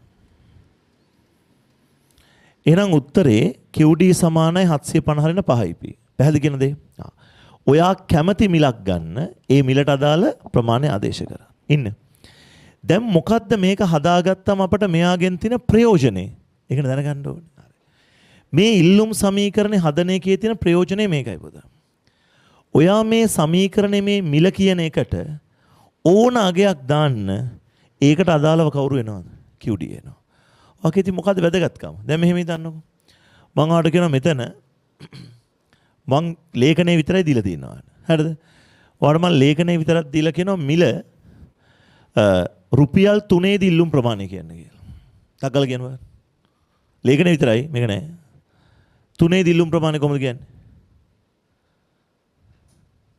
පුළුවන්ද කියන්නේ? එහෙම අමාරුයි කියන්නේ. 3 දී නෙමෙයි දැන් මං අපි තුමු 5 දී කිව්වා කියලා. මෙහෙම හද හිත කියන්න එපානේ. එහෙම ගණන් හදන්නේ නැහැ. ඒක නිසා තමයි මෙයාව තියෙන්නේ. දැන් මං හවි 3 දී ඉල්ලුම් ප්‍රමාණයනේ. මොකද කරන්නේ? මිලට දානවා 3. 3 වරක් 5 කීයද? 15යි. 750න් 15ක් අඩු කරනවා. 735යි. තකල උත්තරේ එනවා. පුතාට ඕනම මිලක් පීට ආදේශ කරාම ඒ මිලට අදාළ කවුරු ලැබෙනවද? ප්‍රමාණය ලැබෙනවා. ඉන්න තව chance තියෙනවා. ඔයාට ඕනම ප්‍රමාණයක් මෙතනට දැම්මොත් ඒ ප්‍රමාණයට අදාළ කවුරු වෙනවද? මිල එනවා. එසා ඉල්ලුම් සමීකරණයක් අපි ගාව තියෙනවා කියන්නේ අපිට ටිකක් ඉක්මනින් වැඩ කරන්න පුළුවන්. අපිට වේගෙන් වැඩ ටික කරන්න පුළුවන්. තේරෙනවද උදාට කියන දේ? ඒ සමේ ඉල්ලුම් සමීකරණේ වැදගත් වෙන්නේ ඔන්න ඔය දෙයට. ඉල්ලුම් සමීකරණේ හදාගත්තම ඕනම මිලක් යටතේ ප්‍රමාණය හොයන්න පුළුවන්. ඕනම ප්‍රමාණයකට අදාළ කාවද මිල හොයාගන්න පුළුවන්. ක්ලියර්ද වැඩේ? රයිට්. දැන් සමීකරණේ හදන පිළිවෙල ආයි පාරක් මට කියන්න. මොකද අංක 1 බෑවුම හොයන්න, අංක 2 අන්තක්කණ්ඩේ හොයන්න. දැන් හැබැයි මම එහෙම කිව්වට මේ අහන්න පුතා විනාඩිය. මම මේ ගානේ B හොයලා A හොයන්න කිව්වේ මේක එකපාරට A හොයන්න බෑනේ පුතා. ඒක නිසා. හැබැයි හිතන්න මෙන්න මෙහෙම වුණා කියලා. මේ දෙන වගුවේ මිල බිඳුවේදී ඉල්ලුම් ප්‍රමාණය දීලා තියෙනවා. ඉතින් මිල බිඳුවේදී ඉල්ලුම් ප්‍රමාණය කියන්නේ කවුද? Aනේ. දැන් ඔයාලට මම ඉගෙනුවනේ ඒක එහෙම. එතකොටත් ආයි B හොයලා ඉන්න කමන්නේ උතන තිබ්බට අපි ආයි A හොයන කියලා හොයන්න යන්න එපා. ගානක පුතා කෙලින්ම මිල බිඳුවේදී ඉල්ලුම් ප්‍රමාණය දීලා නම් කෙලින්ම මේක ගන්න. ඒක අරන් ගාන හදන්න. තේරෙනවද කියනද? එහෙම ගණන් හම්බ වෙනවට විභාගේ හදනකොට. හැබැයි ඒව පේන්නේ නැත්තම් අනිවාර්යෙන් කාව හදන්න ඕනද? ඒව හදන්න ඕන. හරිද? අපි උදාහරණේ හදමු. උදාහරණේ මාත් එක්ක හදමු. තනියෙන් ඊට පස්සේ මම හදන්න ගණන් දෙන්න. හරි. බලන් එන්න නෝට් එක.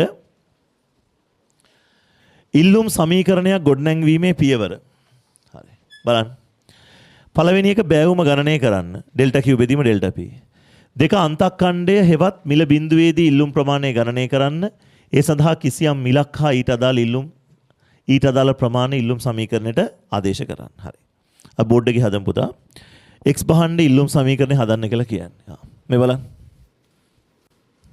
කලබල වෙන්න එපා මේකෙදී. මාත් එක හදමු. ඊට පස්සේ තනියෙන් හදාන්න. හරි. හැමෝම කියන්න පොඩ්ඩක් මට ඕකේ. මිලයි ඉල්ලුම් ප්‍රමාණය ටේබල් එක පුතා කියන්න ටක් ගාලා. මිල කීයද තියෙන්නේ? 5 ගානේ. 10 20 30 40. හරි. ප්‍රමාණෙත් ටක් ගාලා කියන්න.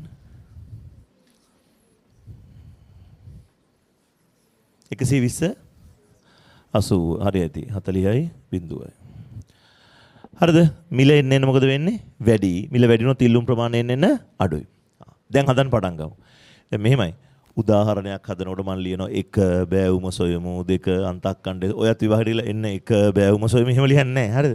ඉගෙන ගත්තට පස්සේ ටක් ගාලා බෑවුම හෙව්වා අන්තක්ඛණ්ඩේ වැඩි ඉවර කරා. පොඩ උදාහරණ පිළිවෙලට හදමු. ලියන්න ෆස්ට් ස්ටෙප් එක b සමානයි ඩෙල්ටා QD බෙදන්න ඩෙල්ටා P. පුතා හොඳ 100න් හදන්න දැන් තව චුට්ටකින් තනියෙන් හදන්න දෙනවා මම. තනියෙන් හදන්න දීලා මම එනවා බලන්න. ඒලාට උඩ බලන්නම් ඉන්න එපා වැඩේ කරන්න. ඩෙල්ටා QD බෙදීම ඩෙල්ටා P. දැන් පුතාට ඕන දැනකින් ගන්න පුළුවන්. ඒක ඉගෙන ගත්ත ගිය සතියේනේ. දැන් බෑවුම ගන්නකොට මේ එක ළඟ දෙකකින් ගන්න ඕනේ කියලා එකක් තියෙනවද? නැහැ. දැන් මෙතන කීයද එන්නේ? 40යි. මෙතන කීයද? 10යි. 40 10න් බෙදුවම කීයද? අයියෝ 40 10න් 4යි. මෙතන 120 බිඳුවට ගත්තොත් කීයද? 120යි. 10 40 අතර නේද? 30යි. 120 30න් බෙදුවත් කීයද උත්තරේ? ඒත් 4යි. අඩ ඕන දණකින් ගන්න. හරි? ඩෙල්ටා QD 40යි ඩෙල්ටා P 10යි පුතාට ඕන වෙන දණකින් ගන්න. බෑවුම 4යි. ඉවරයි. බෑවුම 4යි. පළවෙනි ස්ටෙප් එක හරි. එන්න දෙවෙනි ස්ටෙප් එකට. සමීකරණ ලියා ගන්න.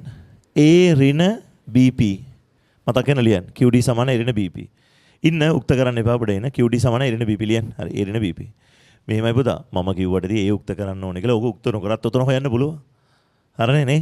ඔයාට ඕන නම් මෙතනට අදාළ ඉලක්කම් ටික ආදේශ කරාම ඉතුරු වෙන්නේ කවුද? ඕන උක්ත කරන්නත් පුළුවන්. හරි ඒක තමන්ගේ කැමැත්ත.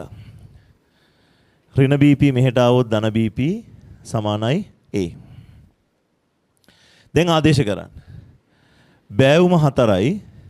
පුතා මං කියන්නේ ළඟ ඉන්න එක එක ඉලක්කම් අරන් හදන්න. හැමෝගෙම උත්තරේ අන්තිමට සමාන වෙන්න ඕනේ. හරි? එහෙම වෙන්නේ නැත්නම් වැරදිනේ කොහේ හරි. මම ගන්නවා මිල 10. ඔයා වෙන එකක් ගන්න. මම 10 ගන්න නිසා මම දානවා 120. ඔයා ගත්ත මිලට අදාළව දාන්න. වෙනසකට හදලා බලන්න. දැන් බලන්න උත්තර එනවද කියලා. කවුරු මොන ඉලක්කමෙන් හැදුවත් අන්තිමට A ගයාගේ එන්න ඕන කීයද? 160.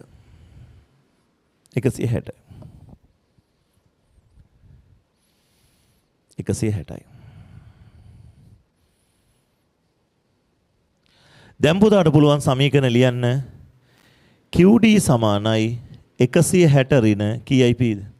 4යි P. QD සමානයි 160 ඍණ 4යි P. මේ අහගන්න පුතා. QD සමාන 160 ඍණ 4යි P. මොකද්ද අපි කළේ? බෑවුම හෙව්වා අන්තක්ඛණ්ඩ හෙව්වා එකතු කරලා දැම්මා. දැන් මේ අහන්න. ඔයාට ඕන මිලක් මෙතෙන්ට ආදේශ කරලා ඒ මිලේදී කාවද? ප්‍රමාණය හොයන්න පුළුවන්. ඔයාට ඕනම් ප්‍රමාණයක් මෙතෙන්ට දාලා ඒ ප්‍රමාණයට අදාළ කාවද? මිල හොයාගන්න පුළුවන්. ඒක මොකද්ද? උක්ත කිරීම. ඒකට වෙලාවක් යන්නේ නැහැ. පුතා තව දෙයක් අහගන්න. දැන් සමහර පුතාලා කියන්න පුළුවන් ඔය ඒ හදන එක ඇත්තටම වැඩක් නෑනේ. අපිට මේක මෙහෙම කියන්න බැරිද? මේ බලන්න 40යි 30යි 20යි 10යි උඩට ගිය දෙන්නේ. බිඳුවයි 40යි 80යි 120යි 160යි. එහෙම හදන්න බැරිද කියලා කියන්න පුළුවන්. පුළුවන් මේ හදුවේ දැන් මං. පුළුවන්. හැබැයි එහෙම හදන්න උගන්වන්න නැතුව මෙහෙම උගන්වන්න. මේ වගේ මේවා එන්නේ නැහැ පුතා. දැන් මෙහෙම හිතන්නකෝ. P සමානයි ඔයාලට දෙනවා 45යි. ඉල්ලුම් ප්‍රමාණය අපි තුමු දෙනවා 500යි. මෙතන දෙනවා මිල 42යි. මිල අඩු වෙලා ඒ නිසා ප්‍රමාණය වැඩි වෙනවා 510යි. දැන් හදමුකෝ. 45 42ට ඇවිල්ලා දැන් මේක මෙහෙම සුළු කරගෙන යන්න බෑනේ. 45 42යි 39යි 36යි 33යි 30යි 27යි එහෙම හදා යන්න ඕනේ පුතා. පිස්සුවක් නෙහෙම හදන එක. ඒ නිසා තමයි මේ ක්‍රමය ඉගෙනුවේ. හැබැයි පුතාට හිතෙනවා නම් MCQ වගේ ප්‍රශ්නයක් කරන වෙලාවක මෙහෙම දුන්නම අයියෝ උඩ එක බිඳුව හදන්න පුළුවන් කියලා. බය නැතුව එහෙම හදන්න. ඒක අවුලක් නැහැ.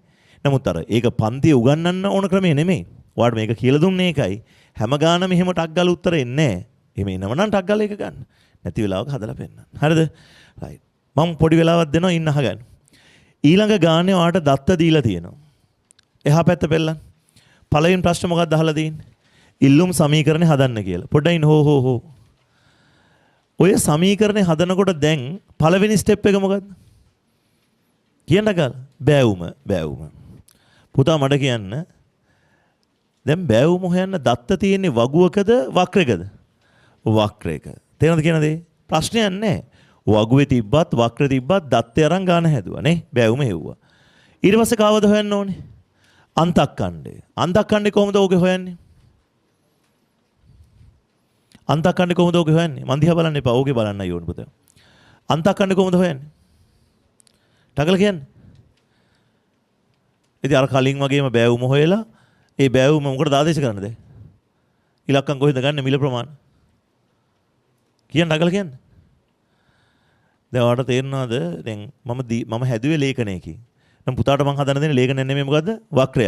ඒක සමහරක් විට වාටි දෙන්න පුළුවන් මේක කැත වැඩක් අපිටත් තව ලේඛනයක් හදවලා නේද මේක කරන්න ඕනේ කියලා. නෑ ඕනේ නෑ. ලේඛනේ දැන් වඩ පුළුවන්. දෙකක් හැදුවා මේ උදාහරණ එකයි උතන එකයි. මට ටක් ගාලා කියන්න ඔතන ඒ හොයන ක්‍රමය මොකද්ද? හොයන්න දෙයක් නැහැ. කී උතරේ? මිල බිඳුවේදී ඉල්ලුම් ප්‍රමාණය. ඉතින් පුතා මිල බිඳුවේදී ඉල්ලුම් ප්‍රමාණය කීයද තියෙන්නේ? 400යි. අන්න දැක්කද ලොතරයි වගේ එන්නේ ඒවා. හදන්නේ අපි ගාන. මොකද ගාන හදන්න දෙයක් නැහැ. ගානේ පේනවා කීයද කියලා. පැහැදිලි පුතාට කියන දේ. ඉන්න පොඩින්. දැන් සමහරව හදන්න පටන් ගත්තානේ. චුටකින්. තව පොඩි දෙයක් තියෙනවා මට මේක කියලා දෙන්න. ඊට පස්සේ මම ඔයාලට තනියෙන් හදන්න දෙන්නම්. මෙන්න මේක හොඳට අහගන්න පුතා. ඔය කලබලෙන් වැඩ කරන පුතාලා විශේෂයෙන් මේක අහගන්න. පොඩ අහගන්න. හදිසියක් නැහැ නේ. හරි.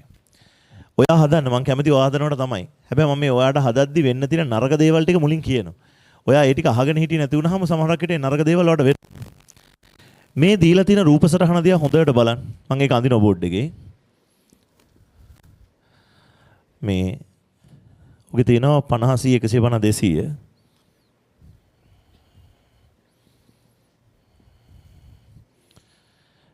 100 200 300 400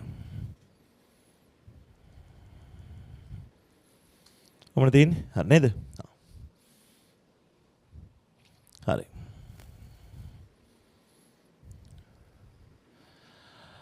රයිට්. පුතා හොඳට අහගන්න. දැන් ඔයාගේ පළවෙනි ස්ටෙප් එක මේක බලාගෙන කරන B හොයනවට වඩා ඔයාට ලේසි ටක් ගාලා කාව හොයන එකද? A. මිල බිඳුවේදී ඉල්ලුම් ප්‍රමාණය කීයද තියෙන්නේ? 400යි.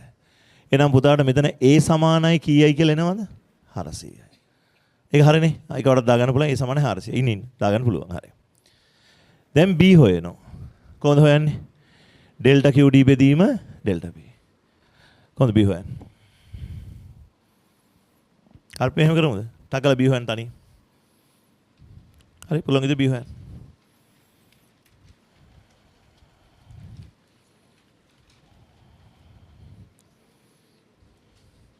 මේ ඔයාට ගන්න තියෙන delta Q delta B delta Q delta B.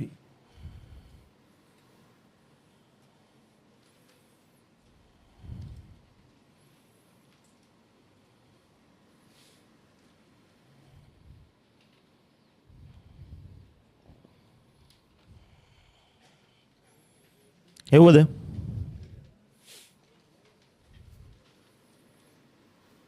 හරිද? කියන්න පුතා. ඩෙල්ටා Q කියලා කීයද පුතා ගත්තේ? ආයෙ පවුන්නේ. ඩෙල්ටා Q උත් ඕනේ ඩෙල්ටා B උත් ඕනේ.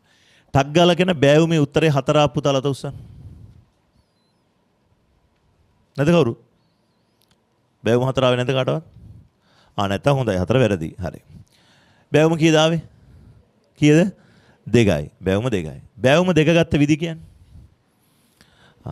මට කියන්න බෑවුම 2 ගන්නකොට කවුරු හරි බෑවුම 2 ගත්තද මෙන්න මෙහෙම. මේ පැත්තට වෙනස් වෙන්නේ 100යි. මේ පැත්තට වෙනස් වෙන්නේ 50යි. 150න් බෙදුවා 2යි. එහෙම ගත්ත පුතා ලත උස්සන්නක් ගාලා. ඒ කියන්නේ මේක බැලුවා මේකේ ප්‍රමාණය වෙනස් වෙන්නේ 100 100 මිල වෙනස් වෙන්නේ 50 50 100 බෙදීම් 50 ගත්ත අතුසන් බැවුම දෙකයි කියලා. එහෙම ගත්තා නම් අතුසන්. හරි. ඒ පුතාලා ආයි ජීවිතේට එහෙම ගණන් හදන්න එපා. මේ ගාන ඔයාට වරදින් නැති වෙන්න මම ඒක දුන්නාට ඒක සම්පූර්ණයෙන් වැරදි වැඩක්. ඉන්නම වැරද්ද කියලා. ආ වැරදි නම් කොහොමද දෙක එහෙමනේ ඔයාහන්නේ. වැරදිලත් සමහර ඒවා එනවා පුතා. හරි. ඔය තියෙන සුළු සුළු වැරදි වලින් එනවා. එහෙම ආවට ඒක හරියන්නේ නැහැ. මේක වැරදි වැඩක්. මම දැන් පෙන්නන්නම් මෙහෙම ගන්න එක වැරදියයි කිය. ඊළඟට මට කියන්න මෙතන කොයි හරි තැනක මෙහෙම බෑවුම හදාගෙන මෙහෙම මේ ඉරි ගහලා බෑවුම හදාගෙන දැන් ඔයාගේ එකේ හරියට එయ్యා මම මේක මැනලා ඉඳලා නැහනේ. දැන් මෙහෙම බෑවුමක් හදාගෙන ගත්ත පුතාලා කියන්න බලන්න මෙහෙම මෙතනයි මෙතන අත උස්සන් බලන්න එහෙම බෑවුමක් හදලා ගත්තා. දැන් කිසි කෙනෙක් අත උස්සන්නේ වරදී කියලා ඉතලා. හරි. කොයිම අත උස්සන්? ඒ මහදපු හැමෝම හරි. එහෙම හැදුවනම් හරි. එතකොට ඔයා හරියට බෑවුම ගහගෙන දිනවා මෙන්න ඩෙල්ටා Q මෙන්න ඩෙල්ටා P. එතකොටත් 150 එනවා. අත උස්සන්න බලන්න එහෙම මේ බෑවුම් ගහන්න කම්මැලි අයියෝ කර කර ඉන්න මට කම්මැලි මේක දිගට ගන්නවා මේක 400යි මේක 200යි 400 200ෙන් බෙදලා දෙක ගත්ත පුතාලා අත උස්සන්න. අන්න ඒගොල්ලෝ තමයි කම්මැලි වුණත් ස්මාර්ට් පුතාලා. ඒක තමයි හරිම ලේසි ක්‍රමේ. ඇයි අපි වෙලාව නාස්ති කරන්නේ රූල් ගගහ. ඇයි පුතා මේක බලපු ගමන් පේනවා මෙන්න මෙතනට ඩෙල්ටා Q මෙන්න මෙතන මොකද්ද? Delta P. තග්ගල උත්තරේ එනවා. රූල ගහ පුතාලට මම වැරදි කියන්නේ නැහැ. ඒගොල්ලෝ හරි. නමුත් එහෙම ඕනේ නැහැ. හැබැයි මතක තියාගන්න. අර සෙට් එක වැරදි. එහෙම හදන්න එපා. ඒ කියලා මම දැන් පෙන්නන්නම්. මෙතන 100 බෙදීම 50 කීයද උත්තරේ? 2යි. ඒ කීයද? 400යි. දැන් ඉවර කරන්න. QD සමානයි කීයද එන්නේ? 400 ඍණ කීයද? 400 ඍණ 2යි P. 2යි P. ඔය හදාගන්න පුතා. මේක මේ අනිවාර්යෙන් මේ විදිහට තියෙන්න ඕනේ. අර වැඩේ වැරදියයි කියලා මම දැන් තව චුට්ටකින් කියලා දෙන්න. ඔයා ගන්න හදන්න. ඊටු ටික ඉවර කරන්න.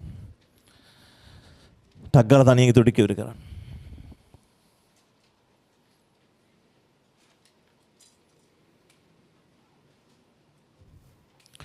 ඉක්මනින් හදන්න යන්න.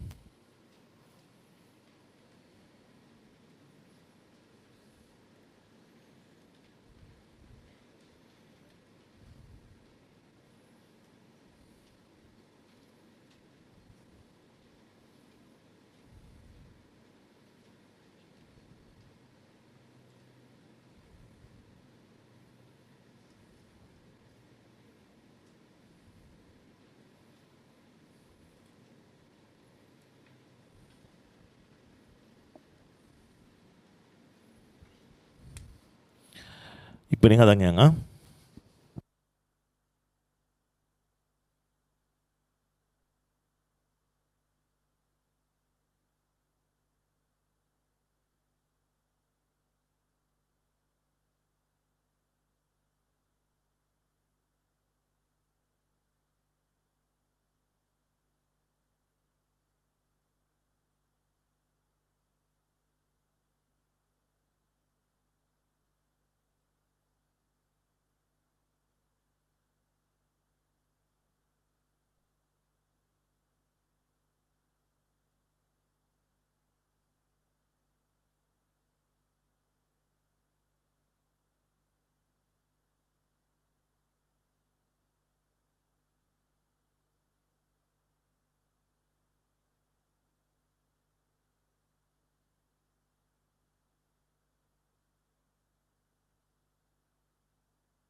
හරි බලමුද මේ ගානක් හදද්දී ඒ ගානේ හැම දෙයක්ම එතන හදලා පෙන්නන්න මේ සමීකරණේ හදනකොට මේ දෙක එතන තියෙන්න ඕනේ හදපුවා නැත්තම් විභාගෙදි බලද්දී එක්සැමිනේට පේන්නේ නැහනේ.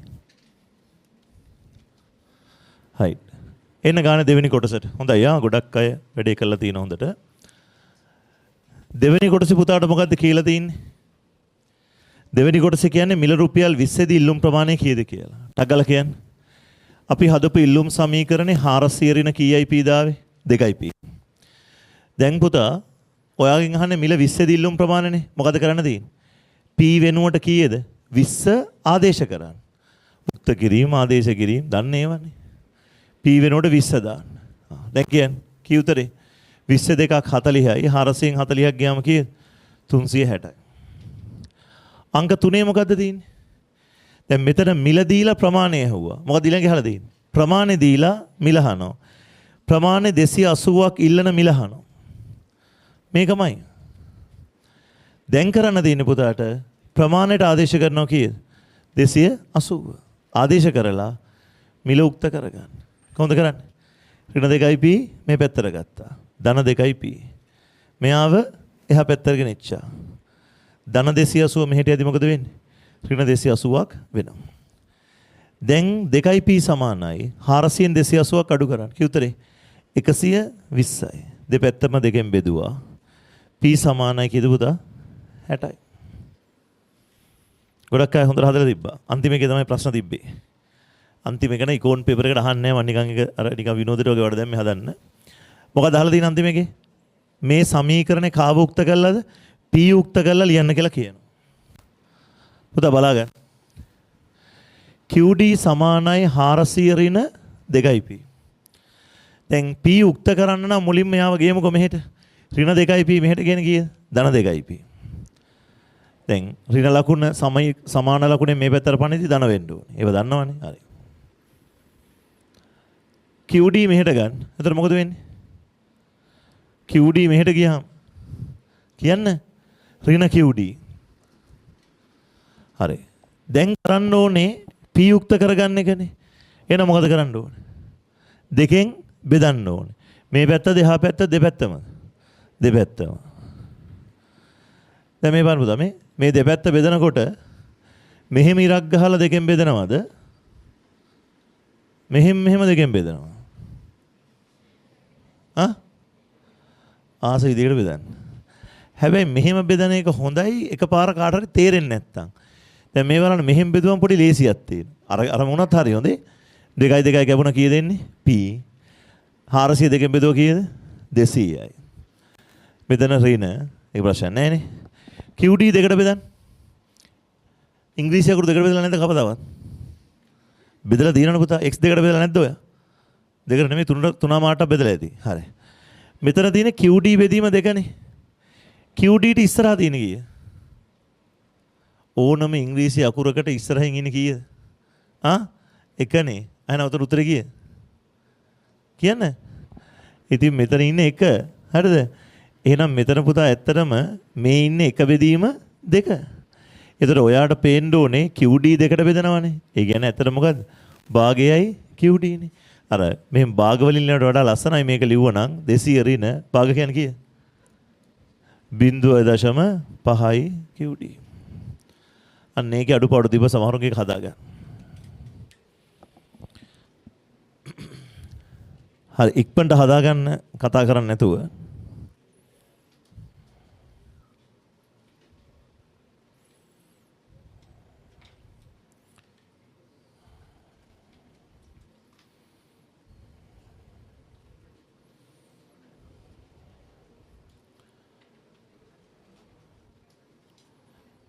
හරි ඉක්මනින් එක හදාගන්න.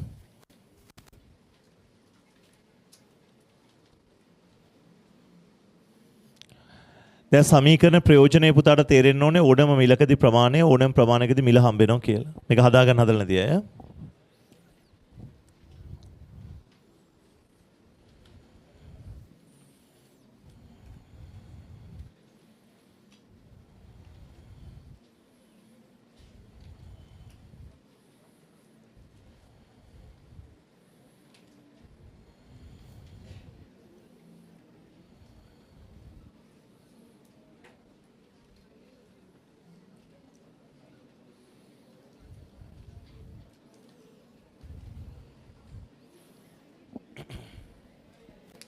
හරිද? ආ. අනේද? හරි. දැන් කතා නවත්තලා මේක බලන්න පොඩ්ඩක්. පොඩ්ඩ බලන්න. රයිට්. ටක් ගාලා මට කියන්න. මෙතන. දැන් වැඩ නවත්තන්න මේක බලන්න. මෙතන ඉල්ලුම් සමීකරණය හදන්න කිව්වොත් A කීයද A? ටක් ගාලා කියන්න. A 300යි. මිල බිඳුවේ ඉල්ලුම් ප්‍රමාණය කීයද? 300යි. ඍණ B ටක් ගාලා B ගියගේ කියන්න.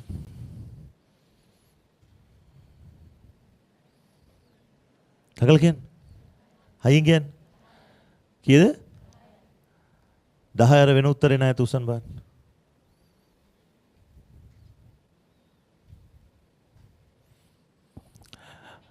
දහයයි P. පුතා 10 කිව්වේ කොහොමද කියන්නේ? ඔව් ඔයාට මේ වෙලාව ඇවිල්ලා අඳින්න බෑනේ. මෙතනට වෙලා මොකක්වත් මෙහෙම ඉදි ගහ ගන්න බෑනේ. ඒ නිසා ඔයා මේක බලලා කියන ලේසිම ක්‍රමය මොකද්ද? 300යි 30යි. 300 බෙදීම 30 10යි කිය. මං ඕක දුන්නා නම් ඔතන අර කලින් මං ගවන සමහර පුතාලාට. ඒගොල්ලෝ බලනවා මෙහෙම. මරුමේ 50යි 10යි. දැන් 50 10න් බෙදුවම කීයේ? 5යි. දැන් බෑවුම් 5ද? නෑ. ආයෙදින් පස්සේ වැඩි කරන්නේ නෑ. ඔහොම දෙන්න ඕනේ විභාගවල. ඒතකොට තමයි වැඩි වැරදිලා යන්නේ. හරියට ඉගෙන ගන්න පුතා බෑවුම් හදන්නේ මේ මෙහෙම නෙමෙයි. බෑවුමට ගන්න ඩෙල්ටා Q ඩෙල්ටා P. තව සමහර පුතාලා කැත නැතුව මෙතන ලියනවත් එක මේක ඩෙල්ටා Q මේක ඩෙල්ටා P කියලා. ඒක වක්‍රෙන් එන්න ඕනේ බෑවුම්. ඒසා ඔයා එහෙම බෑවුමක් ගන්නව නම් වක්‍රයට ගිහලා මාක් කරලායි ගන්න ඕනේ පුතා. තේරෙනවද කියන දේ? මම අර ටියුට් එකේ දුන්නු ගානේ එහෙම මාක් කරත් අවුලක් නොවන විදිහට මම දුන්නා. ඔයා එහෙම කළොත් කියලා හිතලා. හරිද? හැබැයි එහෙම කරන්නේ නැහැ. එහෙම කළොත් වරදින බව පේනවනේ මේකේ. දැකද? ඒසා කවදාවත් එහෙම කරන්නේ නැහැ. එක්ක මේ සම්පූර්ණ එක ගත්තා. නැත්තම් බැවුම් මාක් කරලා ගත්තා. හරිද? රයිට්. ඒක ඔළුවේ තියාගන්න. ඊළඟට තව පොඩි වැඩක් තියෙන එකත් කළා අපි ස්වභ්‍යාසයට යන් අහගන්න. දැන් මම ඔයාට ඉල්ලුම් නීතියේ ක්‍රම තුනම උගන්වලා තියෙනවා. මොකද ක්‍රම තුන? ලේඛනයයි, වක්‍රයයි, සමීකරණයයි. ඇත්තටම පුතාට විභාගේ වැඩ කරද්දි වැඩිපුරම ඕන වෙන්නේ සමීකරණේ. ඊට පස්සේ සාමාන්‍ය වක්‍රේ. ලේඛන නම් එහෙම ඕන වෙන්නේ නැහැ වැඩි. ඒකත් ඕනේ. හරි. දැන් හැබැයි ඔයා මේ පාඩම මෙතනින් ඉවර කරලා දැම්මට පුළුවන් මම සමීකරණයක් හදුවා කියලා ගිහිල්ලා මදි. ඔයාට මෙන්න මේ මට්ටමේ නිපුණතාවක් තියෙන්න ඕනේ. ඔයාට මම සමීකරණයක් දුන්නොත් ටක් ගාලා වක්‍රය අඳින්න පුළුවන් වෙන්න ඕනේ. මං වක්‍රයක් දුන්නොත් ටක් ගාලා සමීකරණ කියන්න පුළුවන්කම තියෙන්න ඕනේ. අපි බලමුද පුළුවන්ද කියලා. චෙක් කරලා බලමු.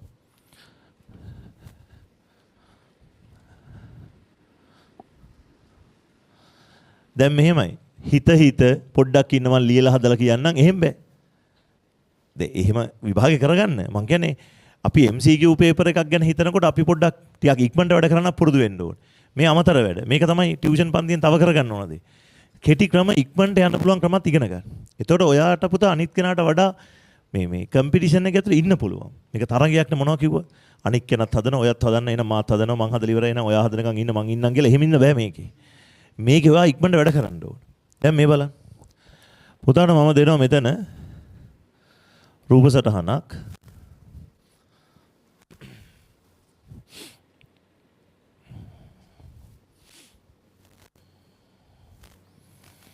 හරි. ටග්ගල මේක ඉල්ලුම් සමීකරණ කියන්නේ. QD සමානයි. ඔව් හරියට 50 තු කියන්න ඕනේ. QD සමානයි 500 ඍණ 50යි බීත් වුණා. 10යි P. කොහොමද එම ටක් ගාලා කිව්වේ? අන්තක් කණ්ඩේ. පේනවද දිනව කීයද? 500යි. බැවුම ගත්තේ කොහොමද? මං එක එක වර ක්‍රමේ ලේසි. මොකද 500 බෙදීම් 50. 550 බෙදුව කීයද? 10. බලන්න නේ.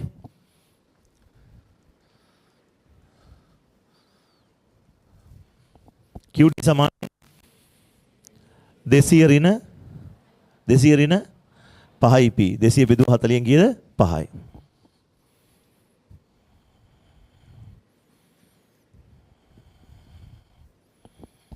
QD සමානයි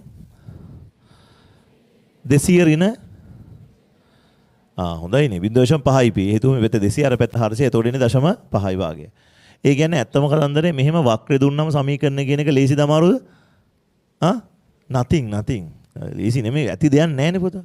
අන්තිමේ පල්ලෙහෙන් බැලුවා.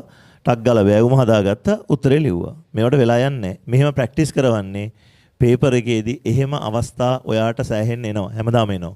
ඒකට තමයි මේ පාඩම විතර නෙමෙයි තුන්වෙනි පාඩමටත් මේක ඕන වෙනවානේ. ඔයා හිත ඉන්න අපි බෑවුම හදමු ඉන්න අන්තක් කණ්ඩ හදමු කියලා යන්න බෑ සමහර තැන්වල. වේගෙන් වැඩ කරන්න ඕනේ.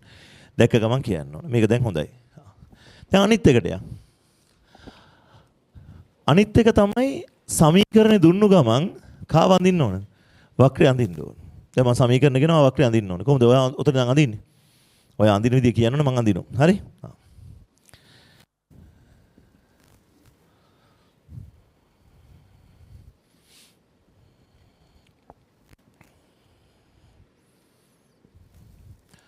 හොඳයි මෙහෙමයි. ෂුවර් එකට මේ වක්‍රය මෙහෙම නේද එන්නේ? ඒක කොහොමද? ඒක කොහොමද එහෙම කියන්නේ? දැන් ෂුවර් එකට මේ වක්‍රය මෙහෙම එනවා කියලා කොහොමද කියන්නේ? ටග්ගල කියන වෙන අහක බලන්න එපා. මෙහෙ අනිත් කෙනා මුනේ නැහැ ප්‍රස්තාරේ මේ. මේක බලන්න පුතා. ටග්ගල කියන්නේ මේක පල්ලෙහාට එන්නේ කොහොමද? මේක ඍණ නිසා පුතා. මේක ඍණ කියන්නේ පල්ලෙහාට ඍණ බෑවුම. හරි. මෙතන ඉලක්කම ටග්ගල කියන්නේ. අයින් කියන්නේ 600යි. ඒක කොහොමද 600 කියලා කිව්වේ? මේ 600 තේරුම ඔළුවේ තියෙනවා. මොකක්ද තේරුම? මිල බිඳුවේදී ප්‍රමාණය. දැන් ටග්ගල කියන මෙතන ඉලක්කම.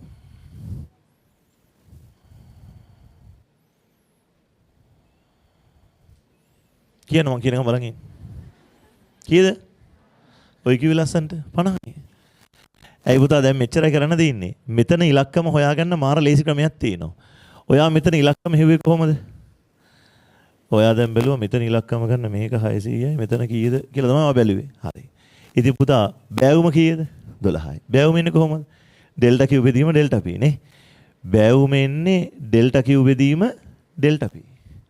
දැන් අද අවුල තියෙන්නේ අද දැන් මෙතන එකනේ දන්නේ නැත්තේ කවවද දන්නේ නැත්තේ ඩෙල්ටා p දන්නේ නැහැ. එතන මොකද කරේ? ඩෙල්ටා p මෙහෙට ගෙනිච්චා ඩෙල්ටා q බෙදුවා කීයද? බෑවුම. ඩෙල්ටා q කීයද? 600යි. බෑවුම කීයද? 12යි. මේවා තමයි ගණන්. ඇති දෙයක් නැහැ. දැන් ඔයා හොඳයි යා උත්තරේ කිව්වා. කියපු නැති පුතාලට මම මේ කියන්නේ. දැන් වෙන්දා උනේ පුතා මේ දෙකෙන් බෑවුම හෙව්වා. අද මෙතන බෑවුම තියෙනවා ඩෙල්ටා p තමයි දන්නේ නැත්තේ. ඉතින් ඒතර ඩෙල්ටා p ගන්න මෙයාව බෙදුවා මෙයාගේ. මම ඕන්න ලේසි වැඩක් කියන්න. කොච්චර මේ ඩෙල්ටා q ඩෙල්ටා p ඕනේ. මෙයාව හොයන්න දෙන ලේසිම ක්‍රමය පුතා සමීකරණේ පළවෙනි පදේ බෙදීම දෙවෙනි පදේ. වැඩ ඉවරයිනේ. සමීකරණේ පළවෙනි පදේ බෙදීම දෙවෙනි පදේ. මතක තියාගන්න මේ ඔක්කොම ඕන වෙනවා ඉස්සරහට ඔයාට. දැන් මම ටක් ගාලා ගාන දීලා හදන්න කියනවා. එතකොට ඔයාට ඕක ඔළුවේ තියෙන්න ඕනේ හදන්න. එතකොට 60 පැයක් ගන්න බෑ ගණන් හදා ගන්න. 600 බෙදීම 12 කීයද? 50යි. අපි තව චුට්ටක් ප්‍රැක්ටිස් කරමු.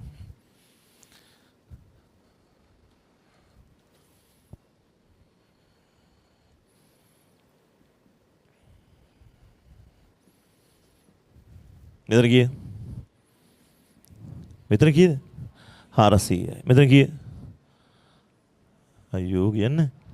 5යි. 400 බෙදීම කීයද? 80. හරි ලේසි ක්‍රමයක් අල්ලගන්න. තව එකක් කියන්න.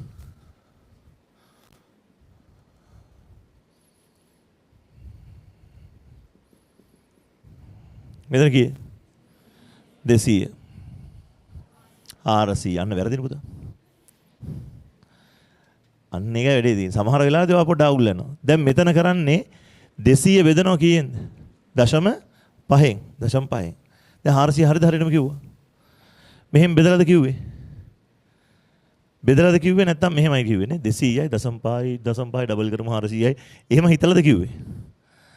ඔව්. මේකේ හරි ක්‍රමය මොකද්ද? පළවෙනි පදේ බෙදීම දෙවෙනි පදේ. දැන් මම ඒක අහන්නේ දැන් ඔයා කිව්වා 400 හරි තමයි. ඒනට වැඩේ තියෙන එක හරියට කරාද කියලා බලන්න ඕනේ නැත්නම් වෙන දවසක වරදින්න පුළුවන් පුතා.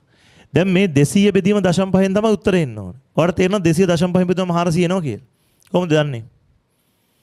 මේක පූර්ණ සංඛ්‍යාවක් මේක දශම සංඛ්‍යාවක්. පූර්ණයි දශමයි බෙදන්න බෑනේ. මොකද කරන්නේ දෙකම? දෙකම දශම කරනවද දෙකම පූර්ණ කරනවද? දෙකම දශම කරොත් කොහොමද බෙදන්නේ? හරි. දෙකම පූර්ණ කරනවා. කොහොමද පූර්ණ කරගන්නේ? දශම දෙතර පස්සේ එක ඉලක්කම නම් උඩට දාගන්නවා බිඳුවක්. එතකොට උඩ කීයද දැන්? 2000යි. දශම අමතක කරනවා. 5යි.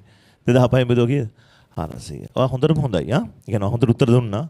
එහෙම උත්තර දෙද්දි සමහරක් පුතාලට උත්තර ආවේ නැත්නම් ඒගොල්ලෝ මේ කියපු ටික ඉගෙන ගන්න.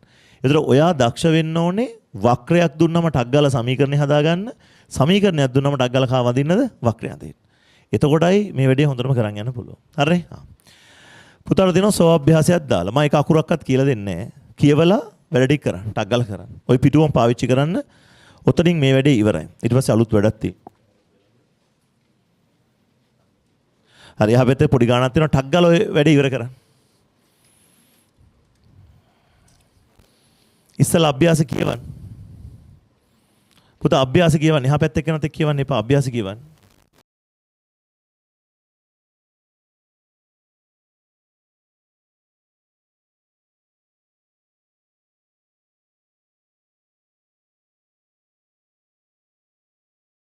කියවෝ නේද හැමෝම? මට උත්තරේ කියලා ඉස්සලා ලියන්න කලින්.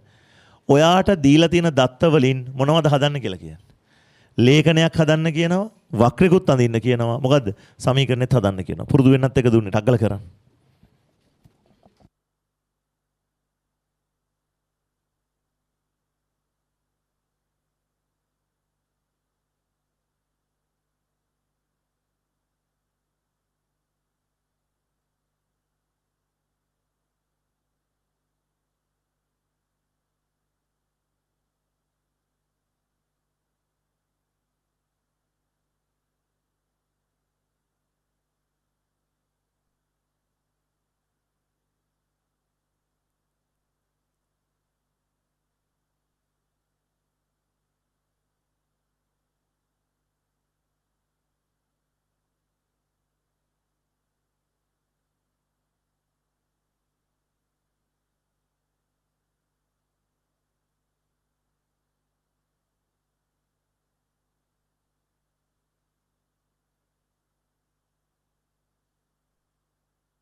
දැන් සමහර පුතාලන්ට පොඩි පොඩි ප්‍රශ්න තිබ්බ වැඩේ ඉවර කරාට. ඒවා විසඳගමු. මේකේ කියලා තියෙනවා එක්තරා භාණ්ඩයක මිල ශුන්‍යයේදී ඉල්ලුම් ප්‍රමාණය එකක කීයද? 100යි. මුලින්ම අපි හදනවා ඉල්ලුම් ලේඛනය. බලාගන්න කතා නවත්තලා හරියට. මිල බිඳුවේදී ඉල්ලුම් ප්‍රමාණය කීයද? 100යි. ඊට පස්සේ කියනවා මිල වැඩි වෙන සෑම රුපියල් 10කටම වරක් ඉල්ලුම් ප්‍රමාණය 20ක් අඩු වේ කියලා. ඒ කියන්නේ මෙතන 10ක් වැඩනොත් මෙතන 20ක් අඩු වෙනවා. කී දෙන ගාන? 80යි. මිල වැඩි ප්‍රමාණය අඩුයි ප්‍රතිලෝමයිනේ. මෙතන ආයි 10ක් වැඩි වුණොත් 20ක් අඩු වෙනවා. ආයි 10ක් වැඩි වුණොත් 20ක් අඩු වෙනවා. ආයි 10ක් වැඩි වුණොත් 20ක් අඩු වෙනවා. ආයි 10ක් වැඩි වුණොත් 20ක් අඩු වෙනවා. ආයි 10ක් වැඩි වුණොත් කියන්නේ එතකොට ඍණ 20යි කියලා දාන්න පුළුවන්. අපි ඍණ ගණන් ගන්නෙ නැහැ. ඇයි මම දා කියවනේ ඍණාගයන් දාන්න එපා කියලා. ඒක ඕනේ නැහැ. ඔච්චරයි. ඊළඟට ඉල්ලුම් වක්‍රය. මේ බලන්න සමහර පුතාලාගේ තිබ්බ පොඩි දෝෂ මේකේ. පළවෙනි දෝෂය තමයි අක්ෂර නම් නොකිරීම. උඩ ඉන්න ඕනේ P යට ඉන්න ඕනේ QD ඒවා මුලින් ඉඳන් දාන්න. හරි ඕ සුළු සුළු දේවල් කියලා ඉන්න එපා. ඒ සුළු සුළු දේවල් ලකුණු P QD දාලා තියෙන්න ඕනේ. ඊළඟට මට කියන්න මේක බලලා මිල පරිමාණ කරන්න කීය ගාන? 10 ගානේ. ප්‍රමාණ කීයද? 20 ගානේ. සමහර පුතාලා එහෙම නැහැ. මෙහෙම දරස් ගාලා ඇඳා. එහෙම බෑ. විභාගෙදී පුතා මේවා මැනලා අඳින්න ඕනේ. විභාග ප්‍රශ්නයකදී ඔයාගේ හිතුමනාපට ඇඳලා ලකුණු දෙන්නේ නැහැ. ඊළඟට මෙතන 20 40 60 80 100. හැබැයි අහගන්න. වෙලාව නාස්ති කරන්න එපා. අපි අඳින්නේ සරල රේඛාවක්. සරල රේඛාවට ඕනේ ලක්ෂ කීයද? 2යි. ලේසි ලක්ෂ 2ක් කියන්නේ. මිල බිඳුවේදී 100යි. අනිත් ලේසිම ලක්ෂය මිල 50යිදී ප්‍රමාණය 0යි. ඇතිනේ. වට උන වෙන ලක්ෂයක් ලකුණු කරන්න. ලක්ෂ 2ක් ලකුණු කරා අඩුවල ගේන්න ඕනේ. අඩුවල දාලා ටක් ගාලා මේක ඇඳා. මේකට අපි දානවා මොකද්ද? D demand curve D කියලා දාන්න. දැන් සමහර පුතාලා හිටියා මම දැක්කා ඉල්ලුම් වක්‍රය ඇඳලා මෙහෙම D කියලා දාලා දිනවා. හැබැයි උඩ PQ නේ. ඒක නැතුව හරියන්නේ නැහැ. D දාලා හරියන්නේ නැහැ. PQ ඕනේ. අන්තිම එක ඉල්ලුම් සමීකරණය. දඩස් ගාලා හදන්න එපා. ගානක් දුන්නම හදන්න. මම අරක පුරුදු කරේ MCQ ගැන හිතලා පුතාට. හරිද? ඔයා හදලා පෙන්නන්න. මේකේ බෑවුම කියන්නේ ඩෙල්ටා Q 20යි ඩෙල්ටා P 10යි කීයද? 2යි. මේකේ අන්තක්කණ්ඩේ ඕන තැනකින් ගන්න පුළුවන්. මිල බිඳුවේදී ප්‍රමාණය 100යි. මිල බිඳුවේදී ප්‍රමාණය 100යි. QD සමානයි 100 ඍණ 2යි P. අඩුපාඩු ඔතනට ටක් ගාලා ඉවර කරා. ඉවර කළා එහා පැත්තකට එන්න. ඒක කළා නැති පුතාලා කරන් ටක් ගාලා එහා පැත්තක.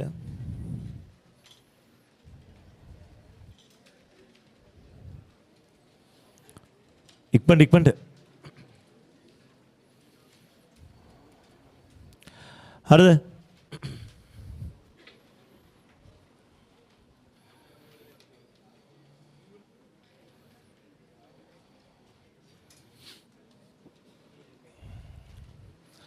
මේ ටික ඉවර කරගන්න අඩුපාඩු තියෙනයි.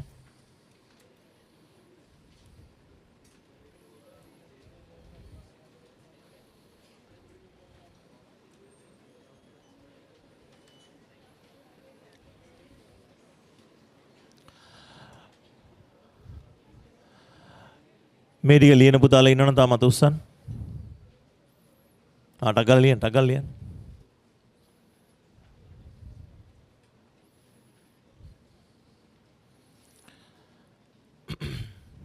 හරිද? මේ ලබන සතියේ වැරදිලාවත් පන්ති මිස් කරගන්න එපා. හේතුව ලබන සතියේ උගන්වන කොටස මාරම වැදගත් පුතා මේ පාඩමේ තියෙන ඔයාට මේ පොඩ්ඩක් හරි අර සංකීර්ණයි කියලා හිතන තැනක් තියෙනවා නම් ලබන සතිය තමයි ඒක තියෙන්නේ. මේ දක්වා කරපුවා එහෙම ලොකු දේවල් නෙමෙයි මේ දැන් කරපුවා. ලබන සතිය වලට උගන්වනවා ආදේශන ප්‍රතිවිපාක ආදායම් ප්‍රතිවිපාක කියලා කරුණු දෙක. ඒ දෙක ඇත්තටම මෙහෙම කටපාඩම් කරලා ඉගෙනගෙන කරන්න බෑ. ඒ දෙක කරන්න නම් ඔයාට පොඩි දැනුමක් අවබෝධයක් තියෙන්න ඕනේ. විභාගේ ලකුණු 5ක් 6ක් දීලා ආදේශන ආදායම් ප්‍රතිවිපාක අහනවා. 20යි 24ත් ඇහුවා 23ත් ඇහුවා 21ත් ඇහුවා 22ත් ඇහුවා දිගටම අහනවා. එසා ඒකට හොඳට ඉගෙන ගන්න. ලබන සතියේ පොඩ්ඩක් ඒ නිසා සැලකිල්ලෙන් පන්ති මගේ අරගන්න එපා. හරි අනිවාර්යෙන් එන්න.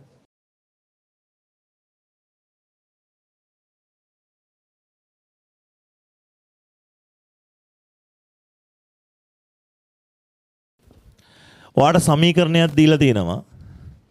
QD සමානයි 70 වරින කීයද?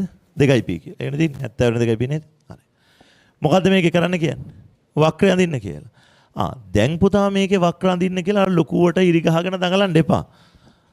මේකේ වක්‍රය අඳින්නනේ තියෙන්නේ. මේ පැත්ත QD. මේ පැත්ත කවුද? P. ඍණ කියන්නේ මෙයා එන්නේ පල්ලෙහාට.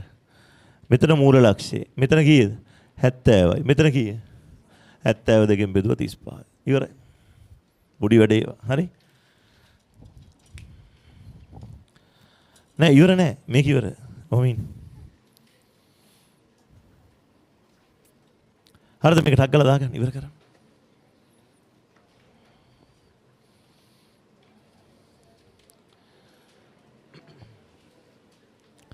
හරිද පුතා?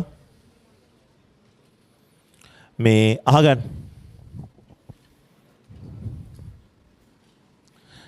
දැන් අපි ඉල්ලුම් නීති ඉගෙන ගත්තා. ඉල්ලුම් වක්‍රය කරා, ඉල්ලුම් ලේඛනය කරා, ඉල්ලුම් සමීකරණය කළා. දැන් අහගන්න පොඩ්ඩක්. මම ඉවර කරන අහගන්න ඉස්සෙල්ලා මේක. ඉල්ලුම් නීතියට හේතු. පුතා මේ අහන්න. ඔයාලට මම දැන් කලින්ම කිව්වේ එකයි ලකුණු 5ක් 6ක් වෙන කොටස. ගණන් හදන්න නෙමෙයි තියෙන්නේ. පැහැදිලි කිරීම කරන්න තියෙන්නේ. දැන් ඔයා හොඳටම දන්නෝ මිල වැඩි වෙනකොට ඉල්ලුම් ප්‍රමාණය මොකද වෙන්නේ? අඩු වෙනවා කියලා. නේ? ඔයා දන්නෝ මිල වැඩිනොත් ඉල්ලුම් ප්‍රමාණය අඩු වෙනවා කියලා. විභාගයේ අපෙන් අහනවා ඇයි එහෙම වෙන්නේ කියලා. එතන අපි ගාව හේතු තියෙන්න ඕනේ කියන්නේ. මේකට බලපාන හේතු දෙකක් ආර්ථික විද්‍යාවේ තියෙනවා. ඇත්තටම හේතු තුනක් තියෙනවා.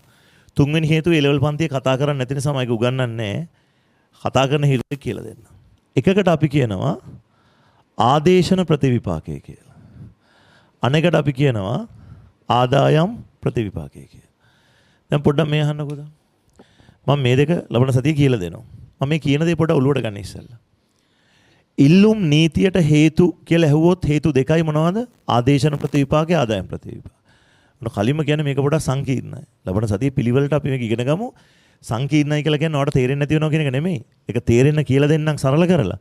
හැබැයි පුතාගේ පැත්තෙන් එක මහන්සිලා ඉගෙන ගන්න. මම දැන් අහන ප්‍රශ්නෙට ටක් ගාලා උත්තර කියන්න. ඉන්න. මේකට උත්තරේ කියලා ඉන්න. වෙන වැඩ කතා නවත්තලා මේ බලන්න. අහගන්න. මම ටක් ගාලා කියන්න.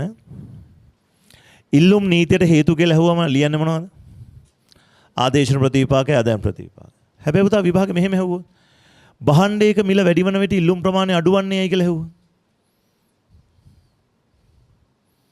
අය ගන්න භාණ්ඩයක මිල වැඩි වන විට ඉල්ලුම් ප්‍රමාණය අඩු වන්නේ ඇයි කියලා. මොනවද ලියන්නේ? ඒත් ලියන්නේ ආදේශන ආදායම් ප්‍රතිවිපාකේ තමයි. ඉතින් පුතා මිල වැඩි වෙද්දි ඉල්ලුම අඩු වෙනවා කියන එකේ තේරුම මොකද්ද? ඉල්ලුම් නීතිය කියන එකනේ. හරිද? එහෙනම් මෙහෙම ඇහුවොත් මිල පහළ යන විට ඉල්ලුම් ප්‍රමාණය වැඩි වන්නේ ඇයි කියලා ඇහුවොත්. ඒත් හිතනවනේ ඔයා. ඒත් ආදේශන ආදායම් ප්‍රතිවිපාකේ තමයි. හැබැයි මෙන්න මේකට උත්තරයක් කියන්න. ඔයයන් අහනවා ඉල්ලුම් වක්‍රයක් පහළට බැවුම් වන්නේ ඇයි කියලා. ඒකට උත්තරේ මොකක්ද? කියන්න. ඉල්ලුම් වක්‍රයක් පහළට බැවුම් වන්නේ ඇයි?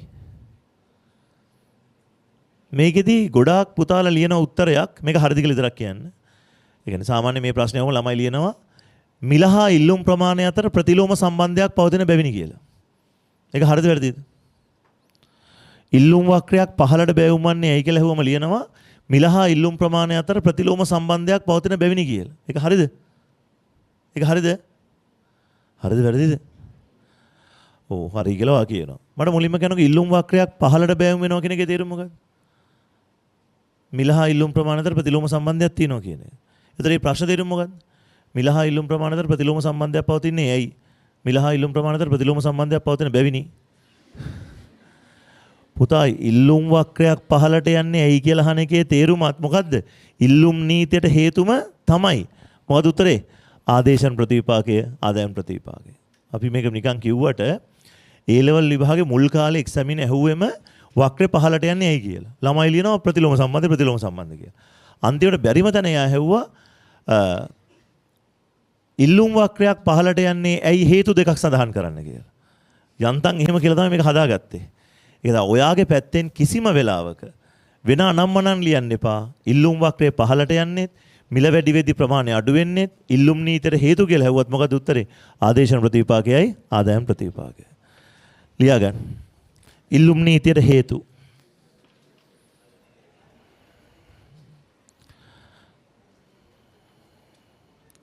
ලියන පළවෙනි එක මිල වෙනස් වීමක ආදේශන ප්‍රතිවිපාකය. මම කියවන පොඩ්ඩක් ඉන්න කියලා දානක. හරි. ඒ කියන්නේ මිලත් එක තමයි මේ කියන්නේ එහෙම ලියා ගන්න. හරි. දැන් ලියන්න එපා ආදේශන ප්‍රතිවිපාකයේ මිල වෙනස් වීම කියලා. මිල වෙනස් වීමක ආදේශන ප්‍රතිවිපාකය. නෑ කමන්නේ ආදේශන ආදායම් වලට ඇති. අවුලක් නෑ. හරි. අපි ලබන සතියේ මේක විස්තර කරලා ලියනවානේ. හරි. මිල වෙනස් වීමක ආදායම් ප්‍රතිවිපාකය. හරි ලබන සතියේ මුණ ගැහුම එන. යන්න.